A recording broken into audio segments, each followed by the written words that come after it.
Hey Alex, how's it going? Hey, I'm going to pretend I haven't just been talking to you for an hour already. it's going good. And I want to make it clear I'm not in San Francisco. This is a digital background. But I actually am in an imaginary synthwave 1980s Miami at sunset. So yeah, I mine's authentic. I think you and I both wish we were there because that does sound like a really fun place to be. Yes, Um, yes. Have you ever seen yeah. the independent little short film Kung Fury? That thing is genius. Yes, I did. Oh man. Did that come out like 10 years ago or something like that? Something like that, yeah. Yeah, I think I did see it. I have to watch it again. It's Yeah. worth another watch. Yeah, it's just so much fun. It's so ridiculous. Yeah. I love the what's now become kind of like pseudo 80s nostalgia with things like Hmm. synthwave and so forth. Like music did not sound like that back then, but that's just the No. sound of the 80s is what everybody, well, Gen Z thinks that, I think maybe. Yeah, Um, yeah, it's sort of a stylized thing, sort of like what steampunk is to the Victorian era and diesel punk is to the interwar years. yes. It's like a distilled super version of it that's more than what it Yes. really was, something like that. Yeah, I gotta Um, wonder what the 2000s is gonna be. When at least when I was coming of age in high school and college, like I don't know what defined it except like post 9/11 paranoia and pre 2008 recession or post 2008 recession malaise. I don't know. mhm. Yeah, Though, and the last 5, 10 years is gonna be ugh. just better forgotten, Yeah, I Like think let's never do a retro yes. nostalgic stylized version of this because it would just be even worse. I can't, I mean, that's the funny thing. I have seen this now. I don't know if I've seen anything like in mainstream publications about this sort of thing, but there is a growing sense, like on, Reddit posts, blog posts, and so forth, that in terms of culture, the 2010s was kind of a dumpster fire. I think that a lot of people do believe that, which gives me hope. I like to, I mean, because we're Mm, probably gonna be talking about some pretty depressing shit in this episode, but I want to hmm. try to put a hopeful spin on some of this. The one thing I don't think I'm going to have much hope for, though, is California politics changing. As I said in my recent episode that has just come out today, as of this recording, something is probably going to have to change here. But I'll let you take us away in talking about all that stuff. Okay, yeah. So I was originally interested in talking to you. We haven't talked, I think, since, we social media message back and forth and whatever Sure. periodically, but we haven't actually talked, I don't think, since you had me on your show to talk about Wilson's Woodrow Wilson's eugenicist. eugenicist, right? Yeah. Yeah, yeah. Katzenellenbogen. Katz and Yes. Ellen Bogan. Yes.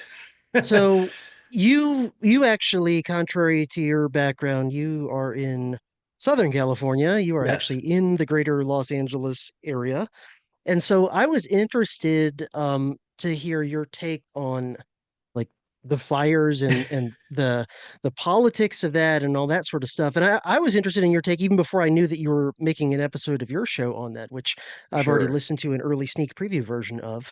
Thank you very Yes. much. No problem. Um, and then I was also interested in the kind of parallel story of the cliche being that a lot of people have already used in YouTube videos and podcasts of California is burning, Hollywood is burning, Yeah. because I know, like me, and perhaps even more so, you're kind of a film fan and a film buff and someone who familiar with film history and also follows kind of current film industry stuff and whatever. And I was interested in your take on that too, because it's such an interesting point as far as um, every time over the past few years, I've thought, has Hollywood hit peak woke? They're like, hold my beer. But I Yeah. really wonder now with Trump being brought back into office, not by a landslide, but by a pretty good margin. The Seems like popular one vote of the was the things, was the big thing. The popular vote yeah, was like it's not a mandate like people are saying, but it's significant. That's why I yeah, it think was, that the reaction has been very, and now granted it hasn't even been a month yet since he took office. I think I have to remind myself of that, but he makes it feel like a month has passed every day. So, that's just, mhm, that's a strategy, whether one likes it or not.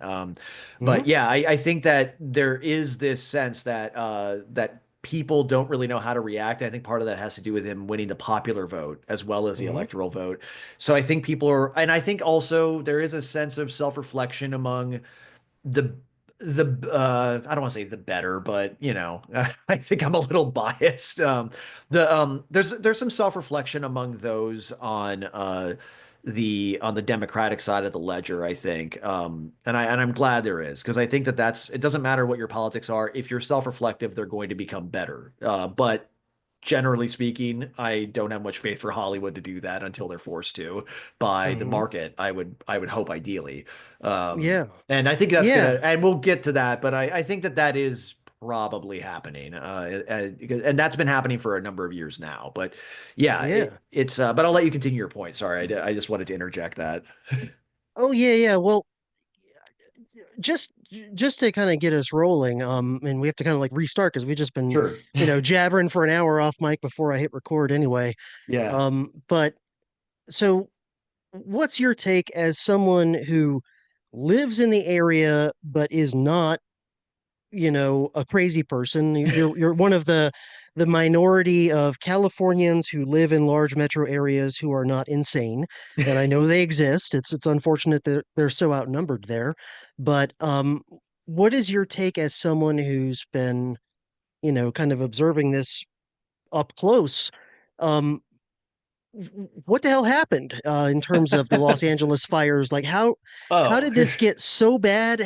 I mean, obviously it's just an area prone to periodic wildfires. Everybody right. knows that, but why did this get so out of hand? Why did it seem like there was so little competence in even just basic things in terms of preparedness and responding and It's a what's combination. going on? Yeah.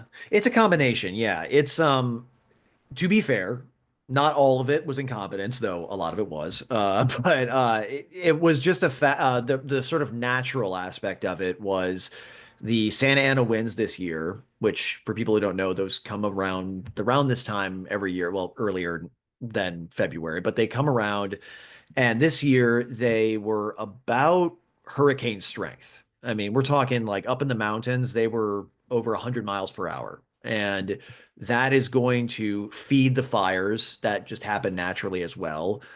And that is going to spread them very fast. That's why we had tens of thousands of acres burned so quickly, and why it was so hard for fire crews to put them out initially.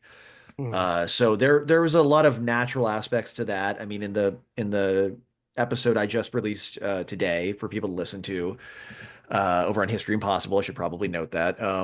So people are just like, "Who's this guy?" But yeah, there is an element, of course, of And I did a non-existent intro to you too, so sure, that's yeah, on me. that's okay.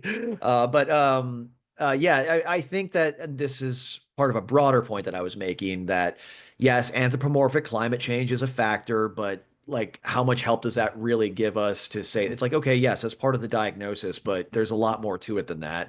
As much as he says things that are, pretty cringe at times, in terms of how simplistic they are, Donald Trump was not wrong when he said you got to bring some rakes into the woods and like get up the underbrush, the dry underbrush, because we had a very dry winter, as we often do, but drier than usual, if I remember right. And there was a lot of underbrush that hadn't been cleared, which is the beginning of sort of the human error there. But the human error was even worse because of water shortages, which and when I say shortages, it wasn't that we didn't have it. It was just that it wasn't I believe, if I remember right, the water pressure was not up to standards in certain places because of altitude, and they hadn't accounted for that. So that's why there was stories of water not coming out of water hydrants. So there was water, but it just wasn't getting to where it needed to go. So there was that. I don't know if one can say how much this affected it, but a sort of scandal of sorts that I know there's more to it than this, but on the face of it, it looks really bad that our mayor Karen Bass, who she didn't freeze up, but she just like stonewalled a reporter for 90 seconds straight after she got back from her trip from Ghana, which she promised she wasn't going to do. By the way, when she was elected, she said she would never go out of the city during wildfire season, and then she did. But but anyway, yeah, there was she redirected, or she cut the budget of the fire department by at least a couple $1 billion. I don't want to say an amount because I don't know how much it was, but there was that. while also promoting a lot of programs that one might consider woke, we could say. So that is Mm, very bad optics for that. Though I have heard, and I'd have to check this, that she actually diverted funds from the fire department to go into the police department, which is very funny in a post-defund the police world. mhm. But I don't quote me on that. That might have been an early bit of misinformation. That was just something that was going around for a while. But point being is, we had these like little things, but the truth is, California, as you say, has a wildfire problem. It happens all the time. And when I say problem, it's kind of even silly to call it a problem because it is like a sort of endemic thing. It's just something we live with. But there are human errors involved in this. And I really got to shout out Matt Welch over at Reason Magazine because he wrote a really good sort of summary of what he calls California's governing competence being incinerated by the fires, Mm, which I think is a really good way of putting it. And I didn't even know about this until I read this article, but the year that I moved here, 2014, a proposition got passed. I wasn't able to vote in that election because I wasn't a California resident yet. And I think actually when the election happened that year, I was in the process of moving, so I wouldn't have been able to vote anyway. But it was a proposition called Proposition 1, and it was with the name Water Quality Supply and Infrastructure Improvement Act that authorized $7.12 billion in bond issues. And I'm actually reading from the article right now. And what Welch says is here it's one of 8 water-related bond issue propositions passed in the 21st century. And $2.7 billion of Prop 1 was earmarked for new water storage projects, basically capturing snow melt and rainwater to, hold on. It's a water reclamation projects, basically. mm. And this is something that's been on the books. This $2.7 billion has been earmarked for over 10 years now. Do you want to take a wild guess how many water storage projects have actually been built? Zero? Yeah, zero. Zero. Now, to be fair, there's a lot of red tape that goes along here. It's not just because they don't care, but it also has to do with the state of California bureaucracy. We Mhm. also are supposed to be having desalination plants, put along the coastline, which, between Santa Barbara and San Diego, which is like the big problem areas for wildfires in Southern California. Take a wild guess how many of those have been built. I'm Zero. guessing zero. Yeah. Yes, exactly. The most interesting little factoid that he brings up too is that this is something that's actually kind of normal in California. There is actually a water reclamation project up in the Central Valley, which is like near, Napa Valley and all that. This project has been on the books and not completed since the Eisenhower administration. So Wow. we have issues, to say the Mm, least, when it comes to stuff. Um, I like Welch's comparison to what he calls California's 13-digit bullet train to nowhere. It's mm, it's very it's like we just have these projects that just don't really see the light of day. And it's again, it has more to do, I think, with the bureaucracy in California and how tied up in real estate projects and so forth that a lot of governance is. But the point being is that we had this sort of confluence of failure of nature, or I guess you could say maybe success of nature, because wildfires do need to happen for forests to rejuvenate themselves. But we had this confluence of human failure and natural processes, and mm. it just happened at the worst possible time. And I said this in my episode. I thought this was not going to be that big of a deal when it started, because back in 2017, people listening might remember this. Maybe you remember this. We had something called the Skirball fire, and that was when the infamous footage of the 405 highway going down it was like ringed with fire on both mountainsides. It was near the Getty Mm, Center, and everyone was saying, "Oh, California's turned into Mordor," and it was very dramatic footage. And I was just thinking, there's no way this will top that. And then within 24 hours, we were getting an evacuation warning, which was sent to everybody. Here's another human error. Maybe you heard about this because it became national news, and I didn't even know it became national news. Everybody in LA County got an evacuation warning, even when you're really far away from the fires like we were. mm. And I was just kind of like, wait, what? And it was an error. It was an automated error. And I was thinking, oh, that's embarrassing. Then I find out that it actually caused panic and like actual issues. Like, like people were freaking out and like trying to escape their homes when they had no reason to. Mhm. So we basically are facing this I don't think we've really even gotten to like the true sort of like rubber meets the road moment. Like at this point, as of our recording here, 29 people are dead, quite possibly more. Before we were recording, you mentioned the homeless encampments we have here. There very well could be a lot more people out there that we just don't know about and aren't even Mhm. accounted for. So we're kind of in this weird moment where we're not really, I think, registering what the true damage is yet. I think we're at I think we know I don't even know if we know the monetary damage yet. It's all estimates, but like thousands of homes are gone, like forever. Mhm. Mhm. Altadena, a very beautiful part of the eastern San Fernando Valley, is a good chunk of it. I don't want to say what percentage. I think I heard something like 80%, but it might not be that high. It's just gone, burned to the ground. So these moments are very how would I put it? Oh, sorry. I have animals making noise. But Yeah, probably um seals down there, yeah. making noise down near the Golden Gate Bridge Yeah. pilings. Yeah. Yes, exactly. But so okay, so I'm sort of dithering around the point. What I'm trying to say is I think we're probably not going to see another recall election for the governor because we already tried that. It didn't work out. Um, in 2022, I want to say, or 2021. I don't remember Hmm. at this point. But it's quite possible we're going to see a recall election effort for Karen Bass, because of, just the bad optics of her being out of the country. Um, but even if we don't, I am finding it hard to believe there's not going to be some kind of ripple effect from this that affects California politically. Now, I I don't know because that doesn't tend to happen here, as I think you Mm. could probably guess. The one time that I can think of, at least in my lifetime, where something like that happened is when I wasn't here yet. I was still back in the Midwest. It was when Arnold Schwarzenegger won the governorship here, and he was.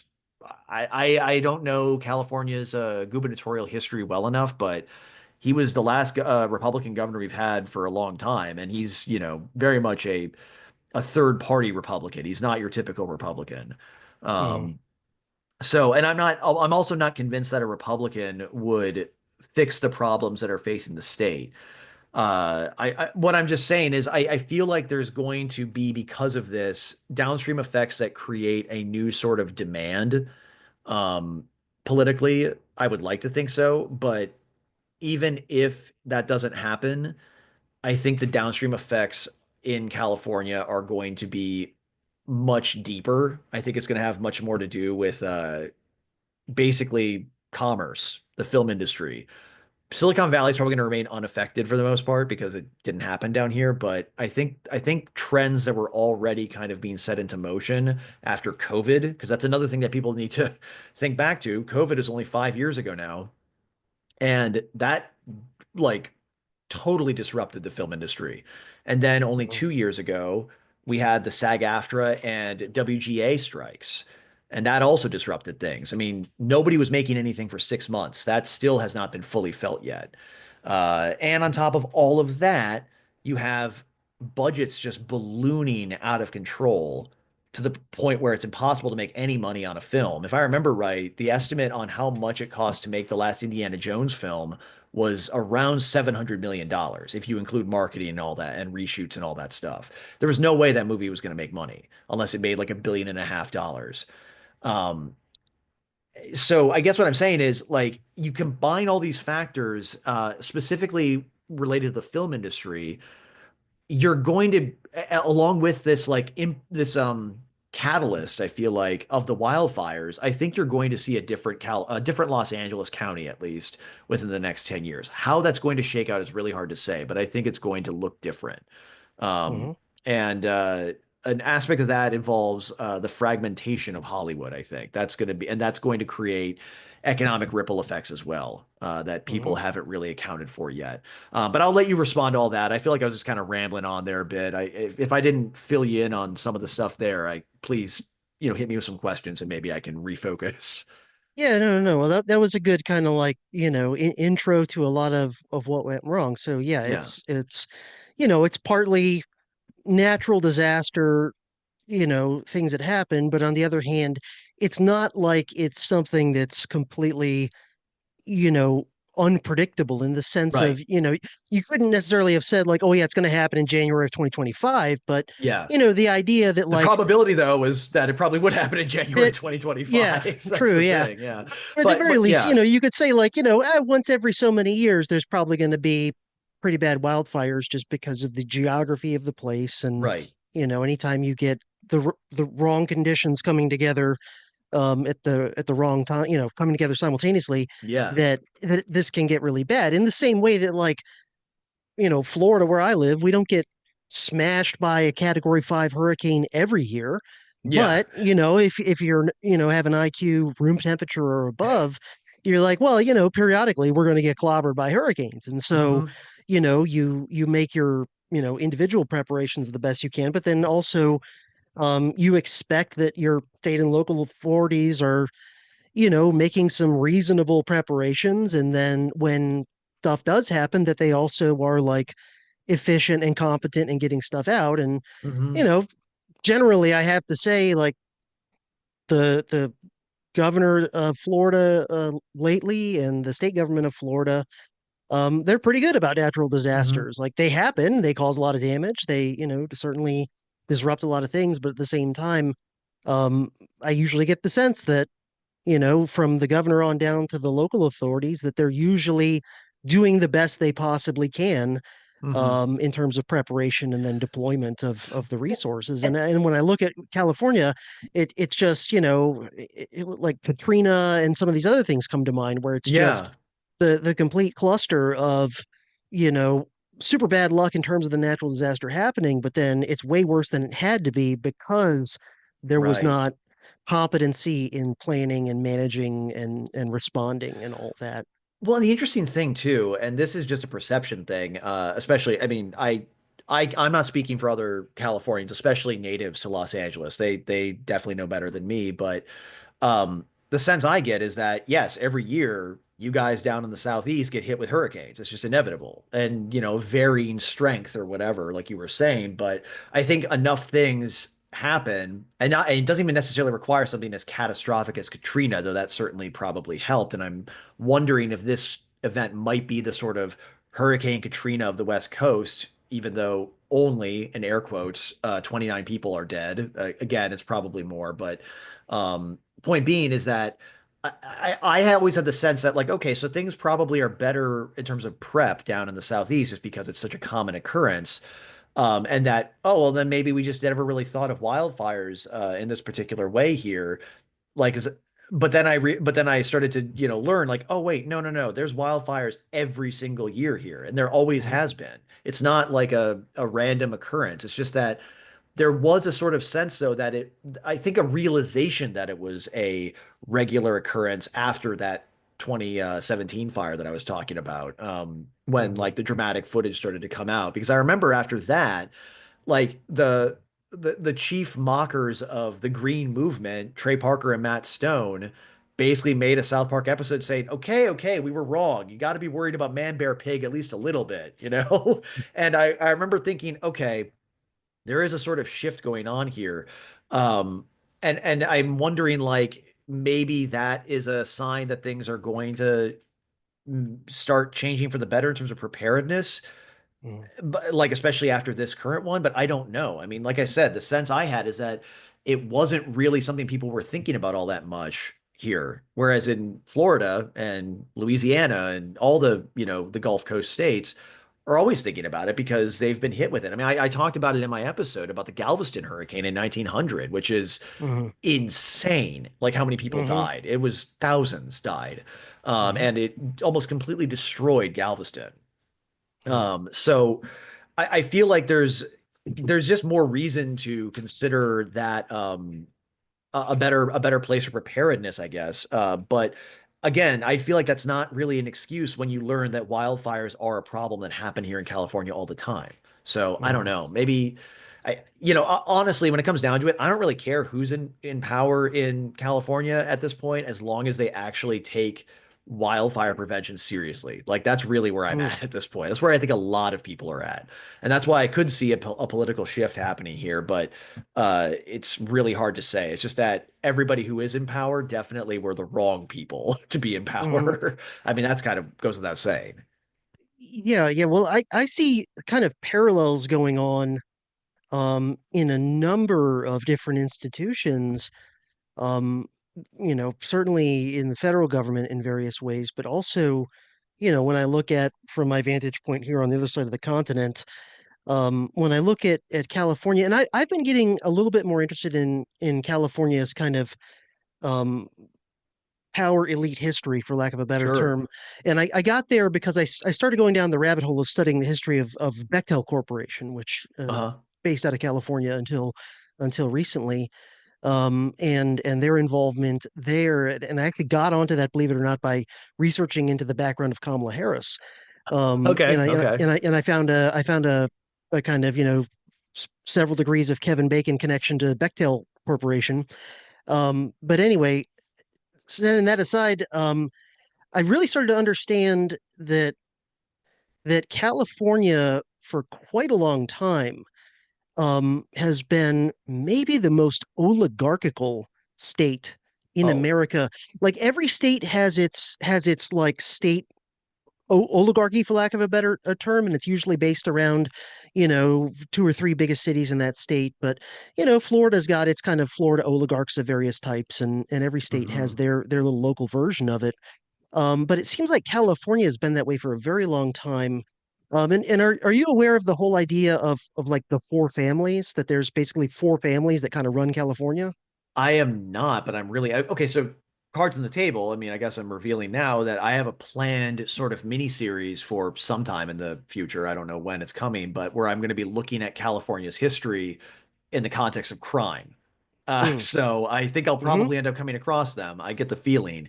Oh, definitely. I mean, yeah, and also, I mean, just on a side note, I mean, there is like a criminal element in California history that, in LA history that a lot of people aren't aware of. Mickey Cohen was a Hmm. major gangster who was based out of Los Angeles.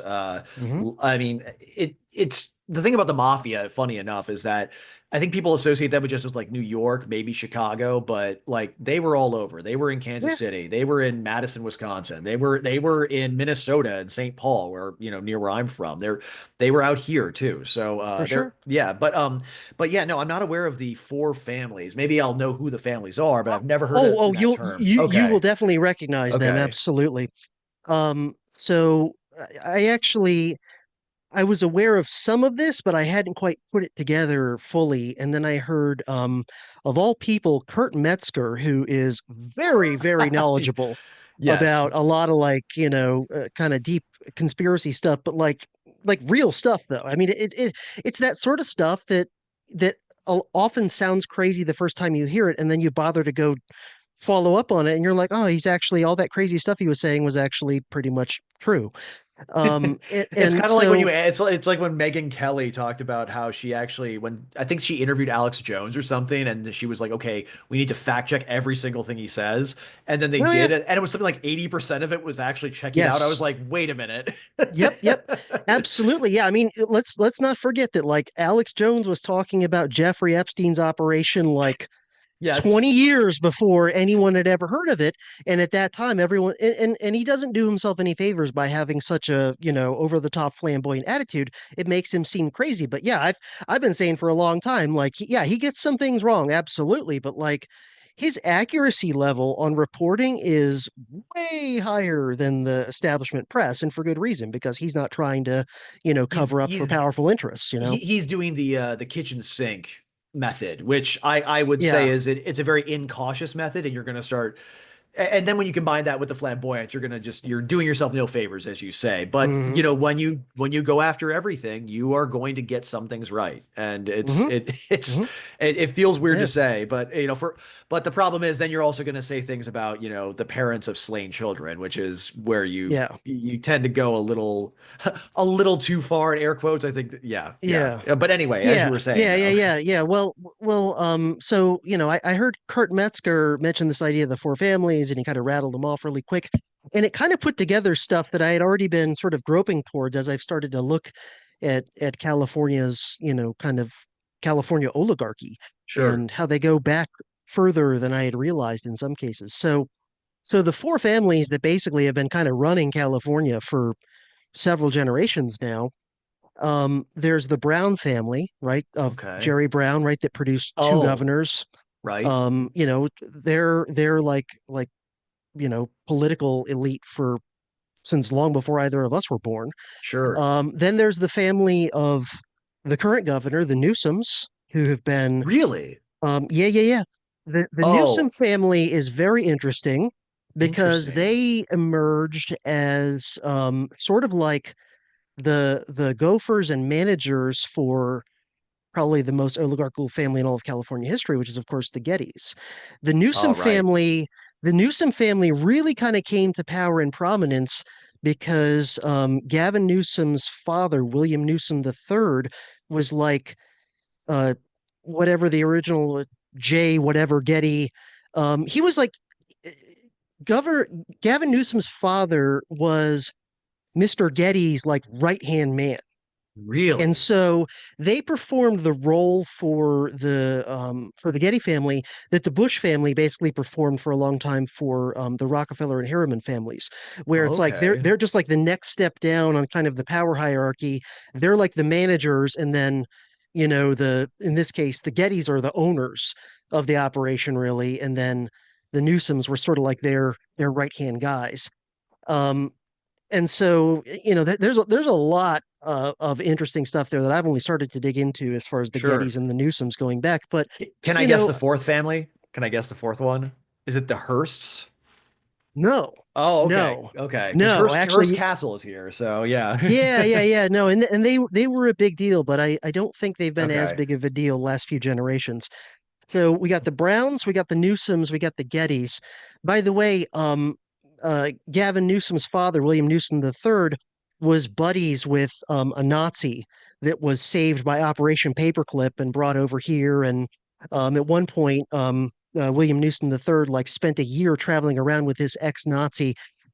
His name escapes me at the moment, the ex-Nazi's name, but probably somebody you would recognize. He's pretty high up ex-Nazi saved by Operation Paperclip. Um, Was it Von Braun? no, no, no, Oh, no. It okay. wasn't it Okay. wasn't a scientist guy. It was a Oh, okay. guy who was more on like the political and business side of things, I think. Sure. Well, and I But also bring that up too because there is that also that it just kind of really shows like the oligarchic connection between these families, I guess, but also the aerospace industry that sure. is I believe it's all still here. I mean, Hmm. mostly Hmm. based here. I can't remember which company is here. Companies are here. I believe Lockheed is here still. Hmm. And what's the other one? Raytheon. Regardless, though, yeah, they're that I'm assuming that plays into this too a little bit. Hmm. And the fourth family is actually the Pelosi family, which Of course, yeah, yeah, and her maiden name, by the way, her maiden name is D. Alessandro. And her father, from what I've uncovered so far, I've only just started to look into some of this stuff, so take it with a little bit of a grain of salt or whatever as far as the details go. But from what I understand, Nancy Pelosi's father was connected to mafia, was like buddies with Lucky Luciano, sure. was I don't know how much of this has been proven or how much is just allegations, but supposedly was involved with things like heroin smuggling, decades and decades ago.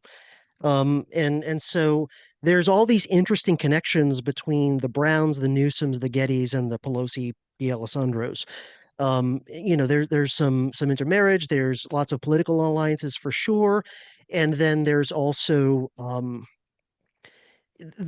all kinds of like business and political deals, between them. And then a lot of other prominent uh, California politicians, whether they're in Congress or the Senate or they're in some sort of state office. It's amazing how many of them you can connect to one or more of these four families, like real quick too. It's not like a real tenuous, vague thing, like this guy's cousin once was roommates with this guy's, kid or something like that. It's like very close. Like, no, they were actually business partners for a number of years, or, oh, this one actually worked for that one or whatever. Like, you know, uh, um, a member of the Newsom family, I think it was Gavin's sister, was for a long Mhm. time married to a Pelosi. No There's a kidding. yeah, yeah, oh yeah, yeah. It's very like, kind of like feudal sort Yeah. of, like old school oligarchy kind of stuff. And then a lot of other people like Maxine Waters, a lot of other prominent Uh-huh. Californians, you look into their background and you can connect them very easily in numerous ways to one of these four families. And so the idea is that these four families have basically been more or less running California for, I don't know, 70, 80 years or so. Sure, yeah. Um, Yeah, and, because I and was gonna so when you combine that with the fact that California has then for decades been essentially a one party state, hmm it's like, well, then you have the recipe for like huge amounts of corruption and incompetence and graft and like, like you were saying, why does billions of dollars get earmarked for all these projects that never happen and like nothing ever seems to get followed up on? Why do they Yeah, spend zillions of dollars every year to work on homelessness and homelessness just keeps getting worse? I mean, yeah. it's because the California state government is largely a racket.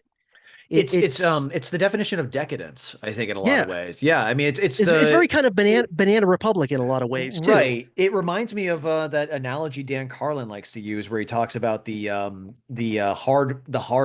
hard bottom sandals going up the stairs, and then the silk Mm, slippers going down the stairs, and that seems to be where that's what it feels like we're at now because of these mm, fires. Now, I don't want to be somebody that says, how could this get any worse? Because it always could. I mean, we haven't had a giant earthquake since the Northridge quake in 92. So I don't want to be borrowing trouble on that. But there was somebody on Twitter actually who said something really funny, like, like looking at California's luck right now, that we're going to get hit with an 8.0 earthquake on top of all these mm, fires. And I'm just glad that didn't happen. mm, But yeah, I mean, and actually, to be fair, the thing about earthquakes is that you can't really do much about those. Those are just like, they come and they go. That's it. mm, But anyway, yeah, no, that's really interesting too, because it really does speak to, I think, a stagnation that occurs in California that has, again, I mentioned recall elections. That might be one of the it might I'd have to I'm not going to say the only, because I'd have to like look at all of them to compare them, but it's definitely my favorite progressive quote unquote reform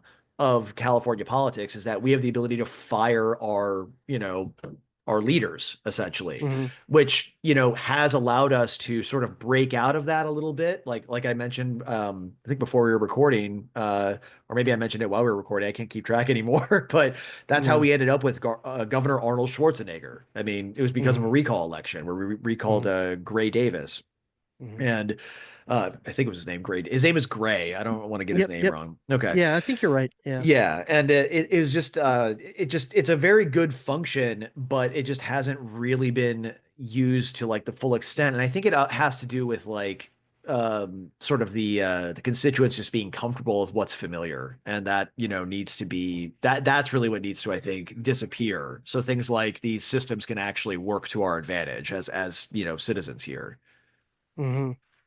Yeah, Yeah. yeah. Well, it seems like the problem though that with that working is that if there's not a viable functioning alternative party, hmm then you're likely to just recall somebody and then even if you succeed in recalling them, they'll be Right. replaced by somebody who's essentially the same, who Right. represents largely the same ideology and the same, interest groups as far as Right. money and power behind the scenes. It's like the Um, same ideology, nothing really changes, or someone incompetent in the opposition. Like that's the choices we basically have for now. I mean, again, maybe things could change. I don't know. It's probably not in the cards anytime soon, is my suspicion.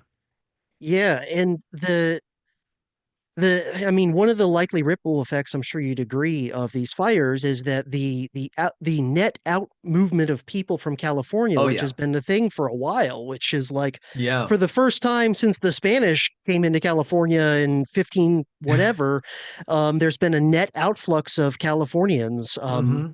for however many years now, like a decade or so at least. And it Right. seems like that's likely to speed up. And an interesting side effect of that potentially is that California might actually become more ideologically monolithic and deranged because the people who are going to Right. move are going to be the ones who are the most like ideologically fed up and disaffected. They're going to be the ones that Hmm. say, you know what, I'll move to Texas, I'll move to Florida.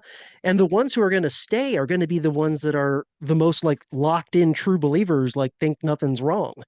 Right. Um, Yeah, there's going to be but this actually feeds really well into something that I did mention earlier, and I wanted to just, give you some info on this because it is something that doesn't hasn't really made too many waves outside of the city's concerned and LA itself, but I mentioned Hollywood fragmentation. And because Hollywood is basically the biggest like economic element of Los Angeles, this would be significant. But this was already a part of a trend, like you said, for years now. And I think COVID was the first accelerator. This new one is going to probably also create a greater acceleration because if you actually look at the data from 2023 from the Bureau of Labor Statistics, uh, the employment in motion picture and sound recording, so they kind of lump that together. So I guess like, music and film that's grown nationwide, but the share of workers in LA as well as New York went from just under half at the beginning of 2023 to just one third in 2024. So there is a sort of I guess I don't know if I would call it diversification, but there's definitely a shift mhm, occurring in where the creative arts are being created, essentially. And I think streaming has something to do with that as well. But it also has to, a lot of things that have, accelerated this is other cities that have tried to capitalize on this with things like tax credits and so forth. mhm. You wouldn't think of it, but Las Vegas is looking like another major hub for the film industry. There's a number of production studios that are being set up there. I don't know if it's gone through yet, but when I was looking into this, there was going to be an expansion being voted upon in the state legislature, or maybe it was the city legislature. I don't remember, but it was the expansion of Nevada's film tax credit program, and that was going to turn into that was brought upon rather by Sony proposing a $1.8 billion 31-acre studio. And on Hmm. top of that, Warner Brothers Discovery is also going to commit to filming in Southern Nevada if this whole thing passes. So there's an expansion going on there. There was already an expansion occurring in Austin. Austin actually has kind of a long history of being a sort of film town, but there was, I should say, a $267 million movie and TV studio that got constructed there back in 2022 with 12 sound Hmm. stages. It's something called Hill Country Studios.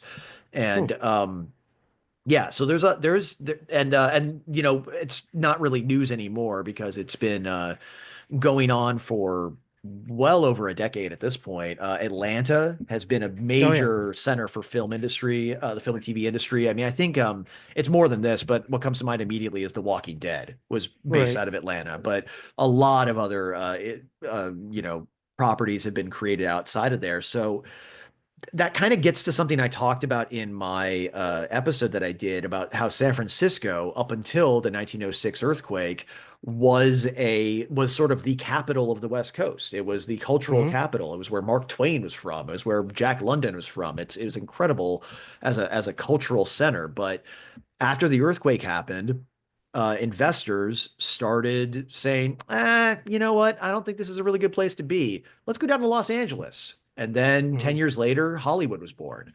And there's Hmm. other factors involved in that, of course, but the thing to remember is that even though there are people who are leaving, coming and going and all that, the real indicator of where something is going to go after a natural disaster, like these great wildfires, is where people are willing to invest, especially or where Mm, companies are willing to invest, where insurance mm, companies are willing to, uh, you know, offer fair rates. I mean, I don't think anyone can say they're a fan of insurance companies, but I I don't blame a lot of them for basically pulling policies at the last minute because they recognize something that is just a fact is that this is a very dangerous place to build property if you're not prepared mm, for it. And it sucks for the people who get stuck without a policy and lose their home. It really sucks. I don't even want to say it sucks. It's devastating. But the thing is, that's an mm, indicator of where things are probably going if that turns into a trend, along with this diversification of the biggest sort of industry in this city. So, mm, with all that said, I think that we are looking at something that is going to have ripple effects that are not just individual, but broad and economic. And I think mm. then from that, we're going to see a diversification probably of the film industry itself and the kind of content it produces based also on the flops that we were taught that I mentioned earlier. And if you want to get into that, we can. If you want to, respond to what I was just saying, please, and we can transition Yeah, whenever you yeah, want. yeah, yeah, yeah. So yeah, I think what happened in part was that the California elite, like the non-Hollywood centers Hmm. of economic power, and then the state government, representing all these oligarchic interests, I think Yeah. they got to where they just assumed they could take it for granted that Yes. Hollywood would just dominate the film industry forever just because it's got nice weather and the studios that are big right now are already there. And, all the actors and directors all have homes there. And so, we can throw whatever taxes we want on that industry. We can Hmm. throw whatever onerous regulations we want on that industry. And we can just count on they're just not going to go anywhere because where are they going to go? And they It they turns out a lot were of places. yeah, they were Yeah. too arrogant. They Yeah. really, they thought they could just put whatever they wanted to on the industry, and there would be no consequences. Like, no, Yeah. sooner or later, like the nicest weather in the world, people are going to vote with their feet And and and leave. let me just be frank, San Diego has nicer weather than us. It's Yeah, perfect down there. And yeah. I actually am wondering that I haven't seen San Diego come up in the articles I was looking into this sort of migration out of Hollywood. I would be kind of surprised if San Diego wasn't another one, but I don't know. I haven't looked into that one. Hmm. But yeah, it's the arrogance, 100%. I mean, we saw that. And I don't know. Okay, I'm gonna let myself be a little conspiratorial just for fun. Remembering COVID, I don't want to remember COVID. No one wants to remember COVID, especially in California. But when they were shutting down restaurants, businesses for months, and then they reopened the film industry, and Hmm. there was a famous video, and I captured the audio for it in one of my episodes that I did a while ago of a woman who I believe her business went under. She had a restaurant bar combo, and she wasn't allowed to open, and even with outdoor seating. And just like 500 feet away was a film shoot. And everybody was allowed to, and they had their own food and everything, and they were still operating. And the arguments that defenders made is, oh, well, they're all masked and they're using rigorous testing. And yeah, sure, that's fine. But you still, like, this woman would have been able to operate her business under the very strict regulations we had that it turned out we didn't even really need all that much, because I think this is before we fully were aware of that outdoor transmission of COVID was quite rare. Point being, though, is that, that kind of preferential treatment being given to film studios feels kind of like the government saying, we know that you're getting really nervous and you probably don't want to be here because we also know a lot of you are leaving and talking about leaving. So here, we're going to give you some special treatment so you don't have to, worry about about us like cracking down on you. We'll crack down on everybody else. Don't worry, but we'll Mhm. we'll give you some special treatment. Now, again, I'm being conspiratorial. I don't think that's how it was seen, but I do think it was seen. I think there was preferential treatment, and I think it had to do with trying to keep, the economy's biggest moneymaker moving. Because Mhm. as we know, the film industry, I think, has only now started to recover its release schedule since COVID, only like last year. I don't have the numbers in front of me, but the production only has really finally caught up recently. Yeah, I see kind of like three big parallels between the film industry, like the Hollywood centric part of the film industry itself, and then the state and Right. big metro area local government of California. Um, that you've got a combination of sort of three things. You've got incompetence for a variety of reasons.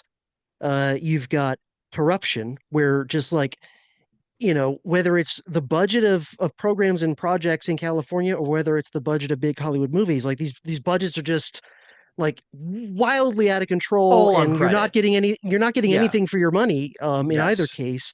And then you combine that with both the state government of California and the film industry being just completely captive to destructive ideologies where Hmm. you're more concerned, you're running the state or you're running a locality in California, and you're more concerned about like, do we have enough minorities and trans people on the fire department? You're more worried about that than you are like, are they properly trained? Do they have all the resources they need if a wildfire comes? And Hollywood, same deal, where they're more concerned about like, did we have enough, people who checked off this box on this film or not, as opposed to like, did we really make a great film that people around the country and around the world are actually going to be happy to hand over their money to go see or whatever. Right. That you've just got this, corruption, incompetence, and bad ideology that's an ideology that is out of touch with reality. But you know what That it is? This ideology is that we're talking about is it's a kind of ideology that can't be cleanly criticized by people who might otherwise agree with the critiques of it, because uh the when you make it something that's like so deeply identity based, it makes it hard to criticize it without coming across bad. There's Mhm. a reason why people in power really like that ideology, is it's because it gives you an effective, like, not an immunity or a shield against criticism, but it makes it harder to do it. You have Mhm. to, and I think that that's not an accident. I think that that's why. I don't think that's why what we're calling, I guess we could call it wokeness or whatever. I don't think that's why it exists. I think that wokeness comes from a very sincere set of beliefs that are misguided. But I think that that explains why people who would otherwise just kind of turn their nose up or just frown at like the tenets of such beliefs are like, oh wait, no, this really works to our advantage because it can we can maintain our position this way. I mean, I'm not saying Mhm. anything really original or groundbreaking there, but I think that that is Mhm. absolutely why you see what looks like ideological capture in Hollywood and the government. And this is where I'm going to try to be an optimist, is that I don't think that there's anything. I think that that's actually fine, because those two things are, well, the politics is not as fine because we were just talking about how there is kind of a stranglehold there, and that is kind of inescapable. But Hollywood is dictated by market forces, and at this point, as you were saying, the budgets are out of control, combined with this bad political way of doing art at this point, is not compatible with reality. So people aren't spending their money on it. It's going to force them to change, and if they don't Mhm. change, they're going to go out of business. I mean, that's the best thing about that's the best thing about capitalism, I think, in this particular case. Yeah, yeah. I honestly, I've been surprised given how many flopbusters there have been the last few years. Yeah. I've been surprised that they're still going. I mean, I know that these giant companies, like probably Disney being the worst offender, Oh yeah. and the ultimate example of it. But like, I understand like these giant companies, even if they wanted to make a course correction, and I'm not sure all of them do, but even if they wanted to make a course correction and like, just start making good movies that anybody could enjoy regardless of their politics, and stop Hmm. shoehorning wokeism into every freaking movie, no matter how, you know, um, uh, clunky and out of place it is.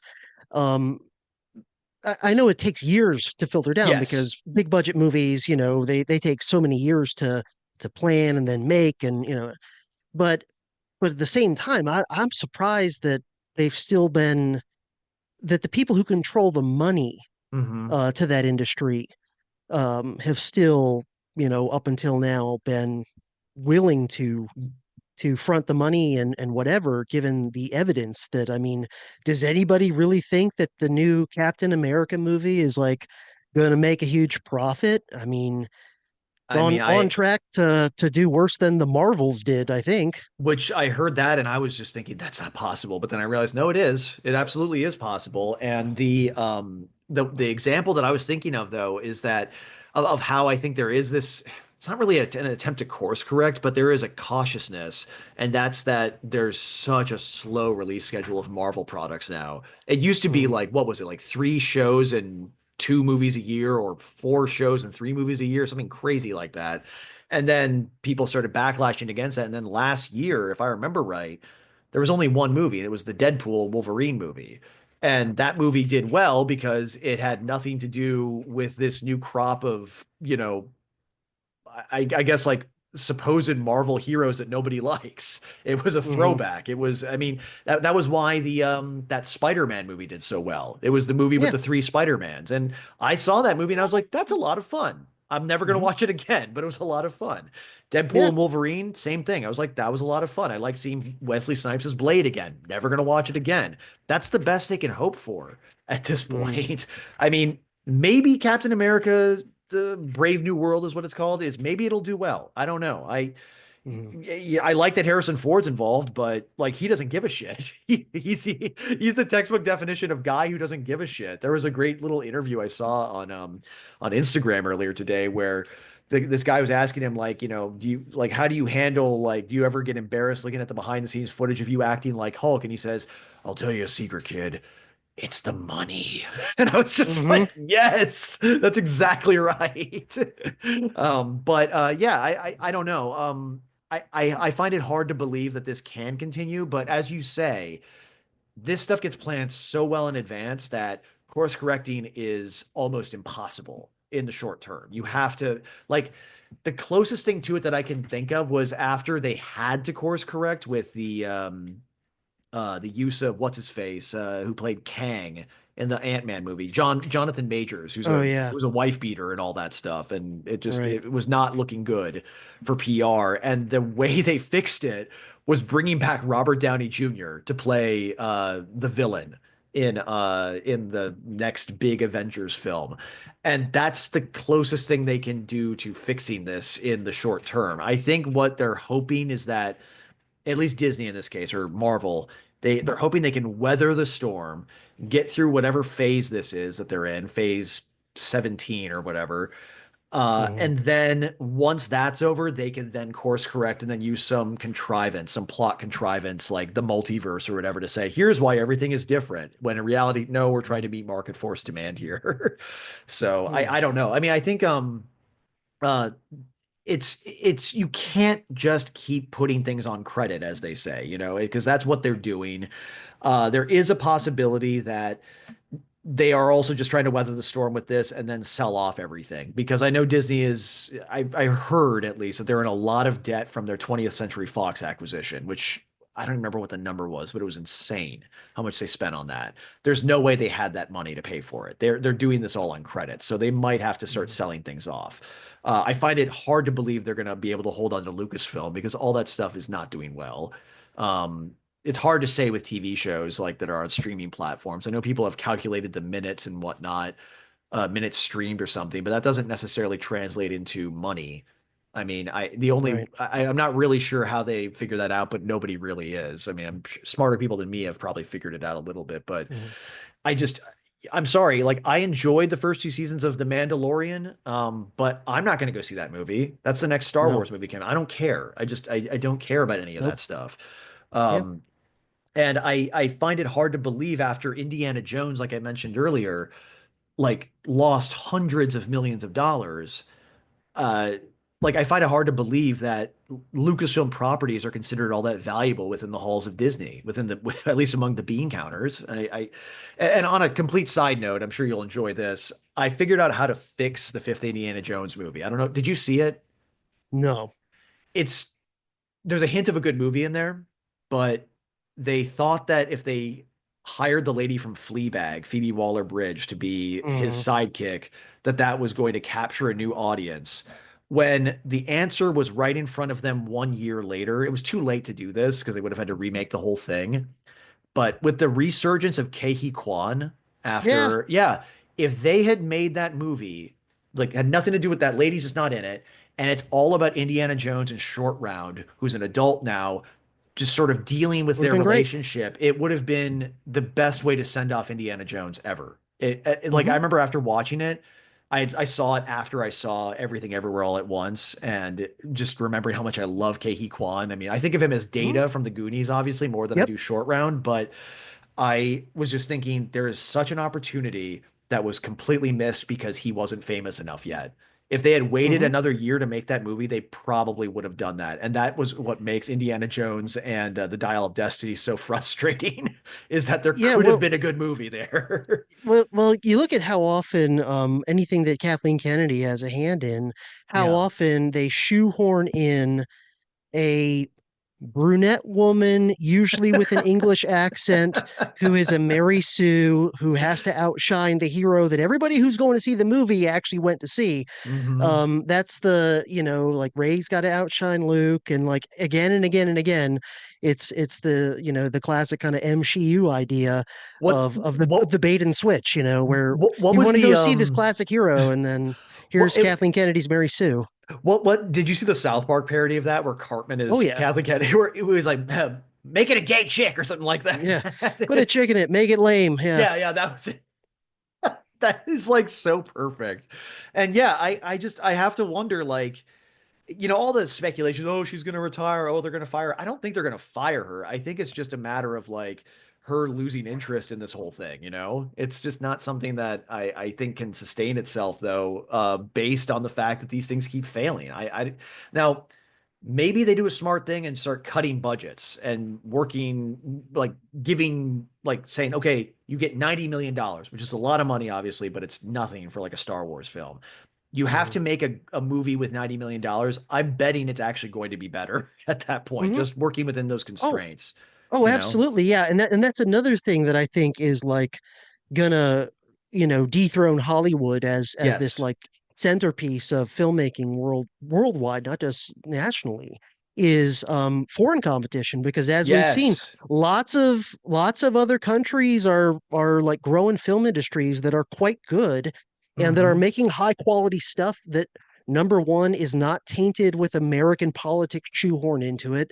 Hmm. And number two, they're doing it with modest budgets. I mean, one of the best examples is Godzilla minus one. Oh, yes. Great, I just great saw film. that. Yes, it's an And incredible film. and Yes. and, and I mean, just it's well written. It has a message and a point, but it's not in an awkward, clunky, way too on the nose way, like the way the Wokies put their ideas into Yeah. the movies. It makes a point that's very organic to the story and doesn't bludgeon you over the face with it.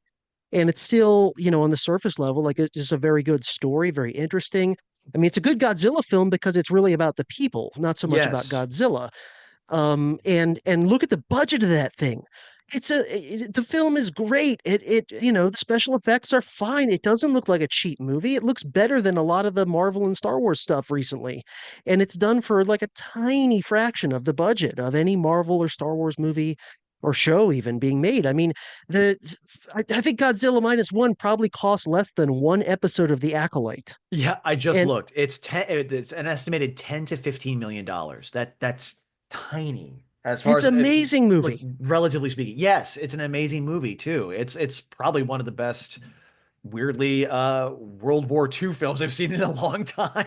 It's Yeah. wild. Or well, post World War II, I guess we should say. But still, yeah, and it's also, I mean, I've been an acolyte, so to speak, of South Korea as a place for good films and Mhm. television too. I mean, I haven't watched Squid Game season 2 yet, Not as good as season one. yeah, I They kind of they assumed. They actually, believe it or not, and I'm guessing Netflix must have had like more Oh pull no. on the creators this time. They shoehorned in some wokeness. Oh God. It's for the American audiences that they think that Americans want. Yeah. Yeah, I'm Yeah. guessing Netflix or somebody, was pressuring them to Yeah. do it. The World Economic Forum, somebody, USAID, somebody was like, "Hey, this show isn't diverse enough." Like, never mind that it's, a Korean show and Korea is full of Koreans, believe it or not. Exactly, yeah. Well, and But that's the yeah, thing though. Yeah, Korean film though is like filled with just incredible, like nuanced, very dark in a lot of cases, work. Like, I mean, I'm still, I always have said that the original Old Boy from wow, that's like 25 22 years mm, old now.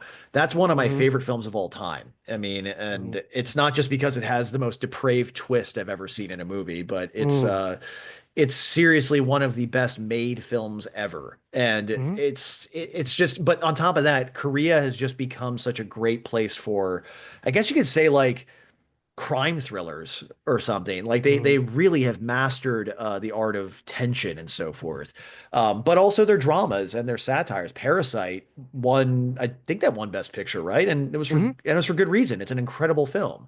mm-hmm, And as you say, like, other countries are putting out good stuff that is filling in the gap that Hollywood has created. But the thing is, Hollywood has so much money going or value, I guess I should say. I don't know how much money is actually there. Like I said, it feels like everything is being made on credit because it has to be at this point. But um, I I don't think Hollywood's going to go down quietly. What I'm wondering is, are they going to take the lessons of the 1960s and mm, then the 1970s and sort of reintegrate, yeah, like just sort of bring in the Robert Evans-esque producer again.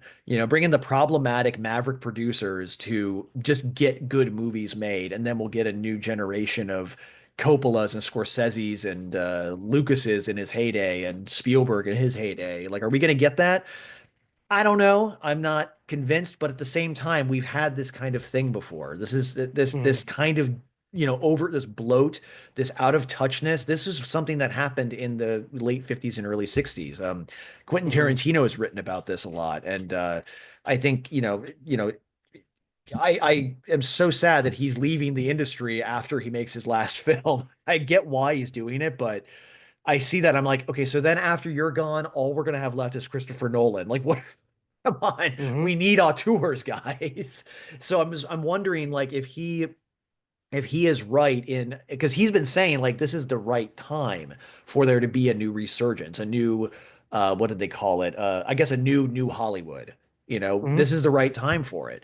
Will Yeah. Hollywood allow for that? I find it hard to believe, but at the same time, I do I sound like such a, boomer con when I say this, but the market really is something that I have faith in when it comes to Hollywood. I think it will force them to make changes one way or another. How those will manifest, I don't know. How much waste and crap we're going to have to deal with, I don't know. But I think that there will have to be some kind of change. And if these wildfires, to circle it back to that, bring it, cause this to happen, I would be really happy. Like, if it caused it to happen by causing the industry to fragment more and distribute itself to different cities around the country, we could start to see, maybe we'll still have Hollywood and they can do whatever they want, but then we'll start to have different film production scenes.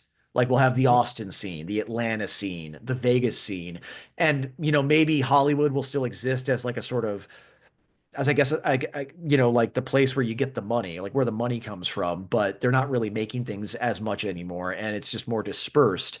That way, in general, we're probably going to get a more diverse, in a meaningful sense, industry and Mm-hmm, therefore creative output. That's my optimistic hope is mm-hmm, what comes out of this kind of fragmentation. Now, the question, I guess, would then be how could the four families, will say, but just the California government, how could they entice these studios to stay and come back? I mean, all they really have in their back pocket is like tax incentives. I can't think of anything else that would mm-hmm. get them to stay. I mean, maybe you have a better idea. I would appreciate a little cynicism to damper my optimism if you have any.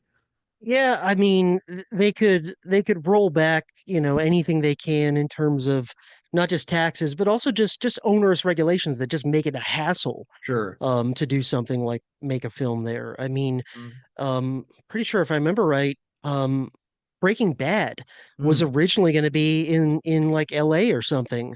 Yeah. And the reason it was in New Mexico was just because it was too onerous and expensive to film in Southern California. And so they were, all right, well, we'll just make it in Albuquerque. And it actually ended up being kind of better because it was in Yeah. a very distinct setting with its own kind of identity and flavor. I mean, I can tell you as a Floridian, like I'm sick of the fact that for a long time, even before, the current woke era of Hollywood, for a long time, it just seems like 90% of movie and TV shows of like the big budget, corporate variety, they're 90% of them are set either in Southern California or like New Hmm. York, and that's Yeah. it.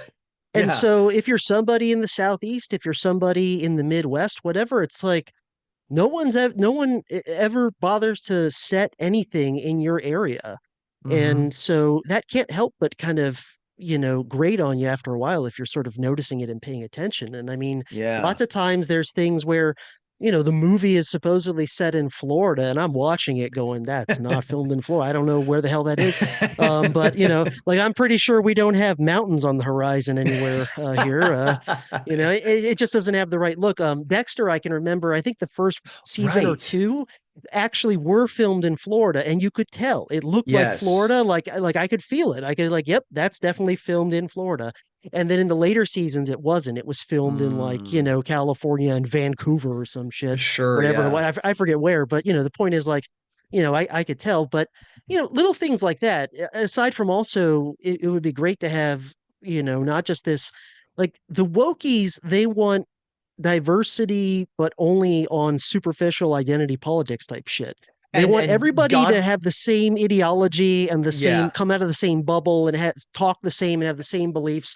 They want every movie to reflect the Los Angeles that they live in, and they don't Yeah. understand other parts of the world and other parts of the country, even that like there are radically different cultures in different parts of this country. And God forbid the people who do meet all the identity criteria have differing opinions, because that's really what Mm, they care most about. Because I mentioned exactly. this to you in text. I was like, I think I'm rooting for the transgender actress and Amelia Perez, which sounds like a terrible movie, but I'm rooting for her to win Best Actress because she had some of the most based tweets I have ever seen a Yeah. famous person have. I mean, to the point where I'm kind of like, okay, chilled out a little bit. It's getting a little close to racism for my taste, but she's Yeah, like, yeah. I for mean, some of them were a little too out there for yeah, sure. But some of them but were yeah, pretty based, and well, she was talking about how, like, the changing face of Spanish culture because there's quote unquote too many Muslims for context. I'm like, okay, okay, chill out. But I'm really curious, like, how that's been dealt with. I haven't looked into it yet because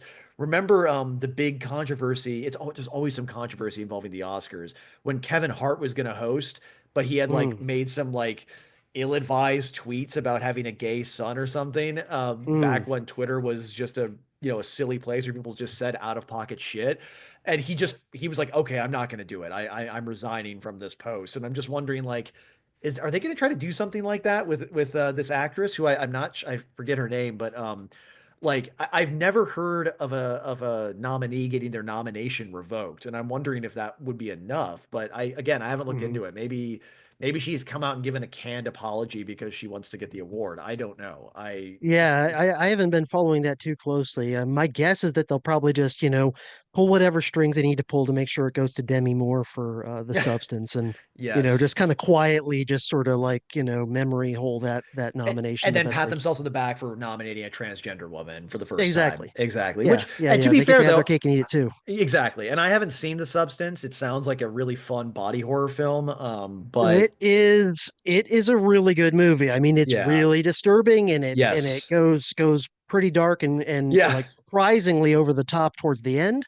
Uh-huh. But if you're a fan of graphic 80s style visceral. violence. Yeah, Yeah, yeah, yeah, yeah, yeah, yeah. David Cronenberg is who comes to mind immediately. yeah, Yeah. Okay. yeah, Yeah. and I have to work up my courage to watch body horror. I'll be the first to admit yeah, it.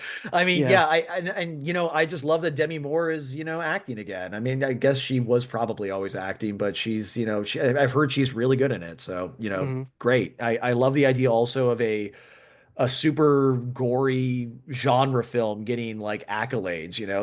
That Hmm. is one like sort of positive. I actually will say, for the most part, the one genre that stayed relatively untouched and good throughout this ideological reorientation of Hollywood, or maybe I shouldn't say reorientation, but orientation since like the early 2010s, the horror genre has stayed relatively consistent, or you're able to find a lot more good stuff in it than you Hmm. are in like the other mainstream. I mean, at this point, though, a lot of genres have died, which is another reason I kind of hope that we get a diversification, a fragmentation, because I'd love to see comedies get made again. I can't Yeah. remember the last comedy that was made. I really can't. Hmm. I did see that the movie itself wasn't ill-advised, but the marketing was ill-advised. That gay rom-com Bros, Hmm. starring written and starring, I forgot the guy's name. It's like Billy something.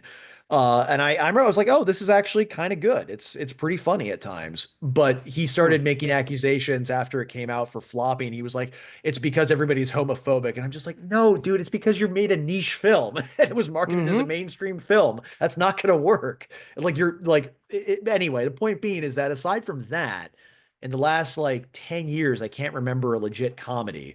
And I'm wondering if maybe it was the Ghostbusterettes ruining it for everybody. I don't know. Hmm. It's possible. I mean, yeah, go ahead. Yeah, sorry. Well, yeah, I was just gonna say like that. I don't know if they can make good comedy unless and until they just completely give up on the wokeness. Yeah, Because if you look at all the classic comedies from the 70s, 80s, 90s, and into the aughties that yeah, everybody loves, they're all like so problematic in the woke yeah. sense by today's standards, they could never be made. And you even see a lot of the guys what's his name? Shoot, Judd Apatow? Judd Apatow, yeah, Yeah, guys like that who are like publicly, as they're suffering from TDS breakdowns, yeah, they're like publicly flagellating themselves for movies they made that made them millions of dollars and that like people still watch and love today for like, using words that are no words today in yeah. them and things like this. Funny little aside about Judd Apatow. I haven't seen this myself, but I've heard that he's been doing stand up a lot lately over in New York, and Mm, apparently he's trying to reposition himself as this politically incorrect anti-woke kind of, well, not anti-woke, but just very he's veering into less safe territory at this point. So I think mm, he's trying to mhm, rebrand a little bit. Maybe he's anticipating a change in Hollywood, or maybe he's just doing stand up now. I have no idea. mhm, I'd like to believe that we're going to get a return of comedy akin to Blazing Saddles, for example, or Airplane, Good Lord, Airplane, or Naked Gun. Those movies are like, I mhm. rewatch them all the time and I still laugh my ass off. It's like, but making movies like that are just joke after joke after joke, that's hard. That's very Mhm. hard. And people who are going into Hollywood to be activists, they do not have that skill. I do not Yeah. have that skill. I consider myself a decent writer. I could not write my way out of a paper bag if you put me in a writer's room with the writers of Airplane. Like that shit is so funny and Yeah, yeah, consistently yeah. Well, funny. the true believers in wokeism, they are fundamentalists Yes, essentially, and they're they're not they're sort artists. of yeah, they're fundamentalists and they're Puritans. And the Hmm. thing about fundamentalists and Puritans is that they never have a sense of humor. They Hmm. can't. Because they take themselves and their ideology so seriously and dogmatically, and they see everything in such a like Manichaean worldview where, Yeah. everybody who's not 100% in lockstep with their ideology is like, unclean heathens and heretics and whatever. And so, they can never a person like that can never have a sense of humor because you have to be willing to laugh at things that that maybe you even kind of feel guilty that you're laughing about, but you still Yeah. laugh at them. And you certainly don't, you have to have the desire to not censor those things Right. and to let people say offensive things that are funny and to understand that like it's a joke. Like, Hmm. if you watch the most recent Ari Shaffir stand-up special that just came out I like did last watch week or that. something, Yeah. like Yeah. it's hilarious and there's Yeah. so much offensive stuff in there that like no woke person could have ever done that stand-up set.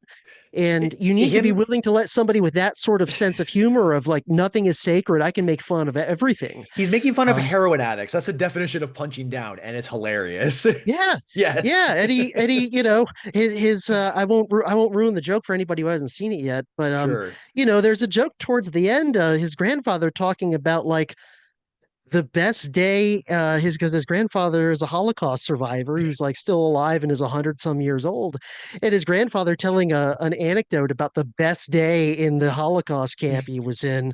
I think it was in um Auschwitz, if I remember right. It was something like that. Yeah. Was it not yes, Auschwitz? Okay. it was one of the it wasn't Buchenwald, but I feel like it was another one that started with a B. It was a really um terrible place to be, regardless. yeah, exactly. Yeah. And Yeah. that, other than the day they got, liberated, the other best day in the camp, and it is hilarious. And no, and this is probably, worse when you're talking about California-based big Hollywood corporation company where they literally have like, sensitivity officers or Hmm. whatever who work on film sets and stuff like that.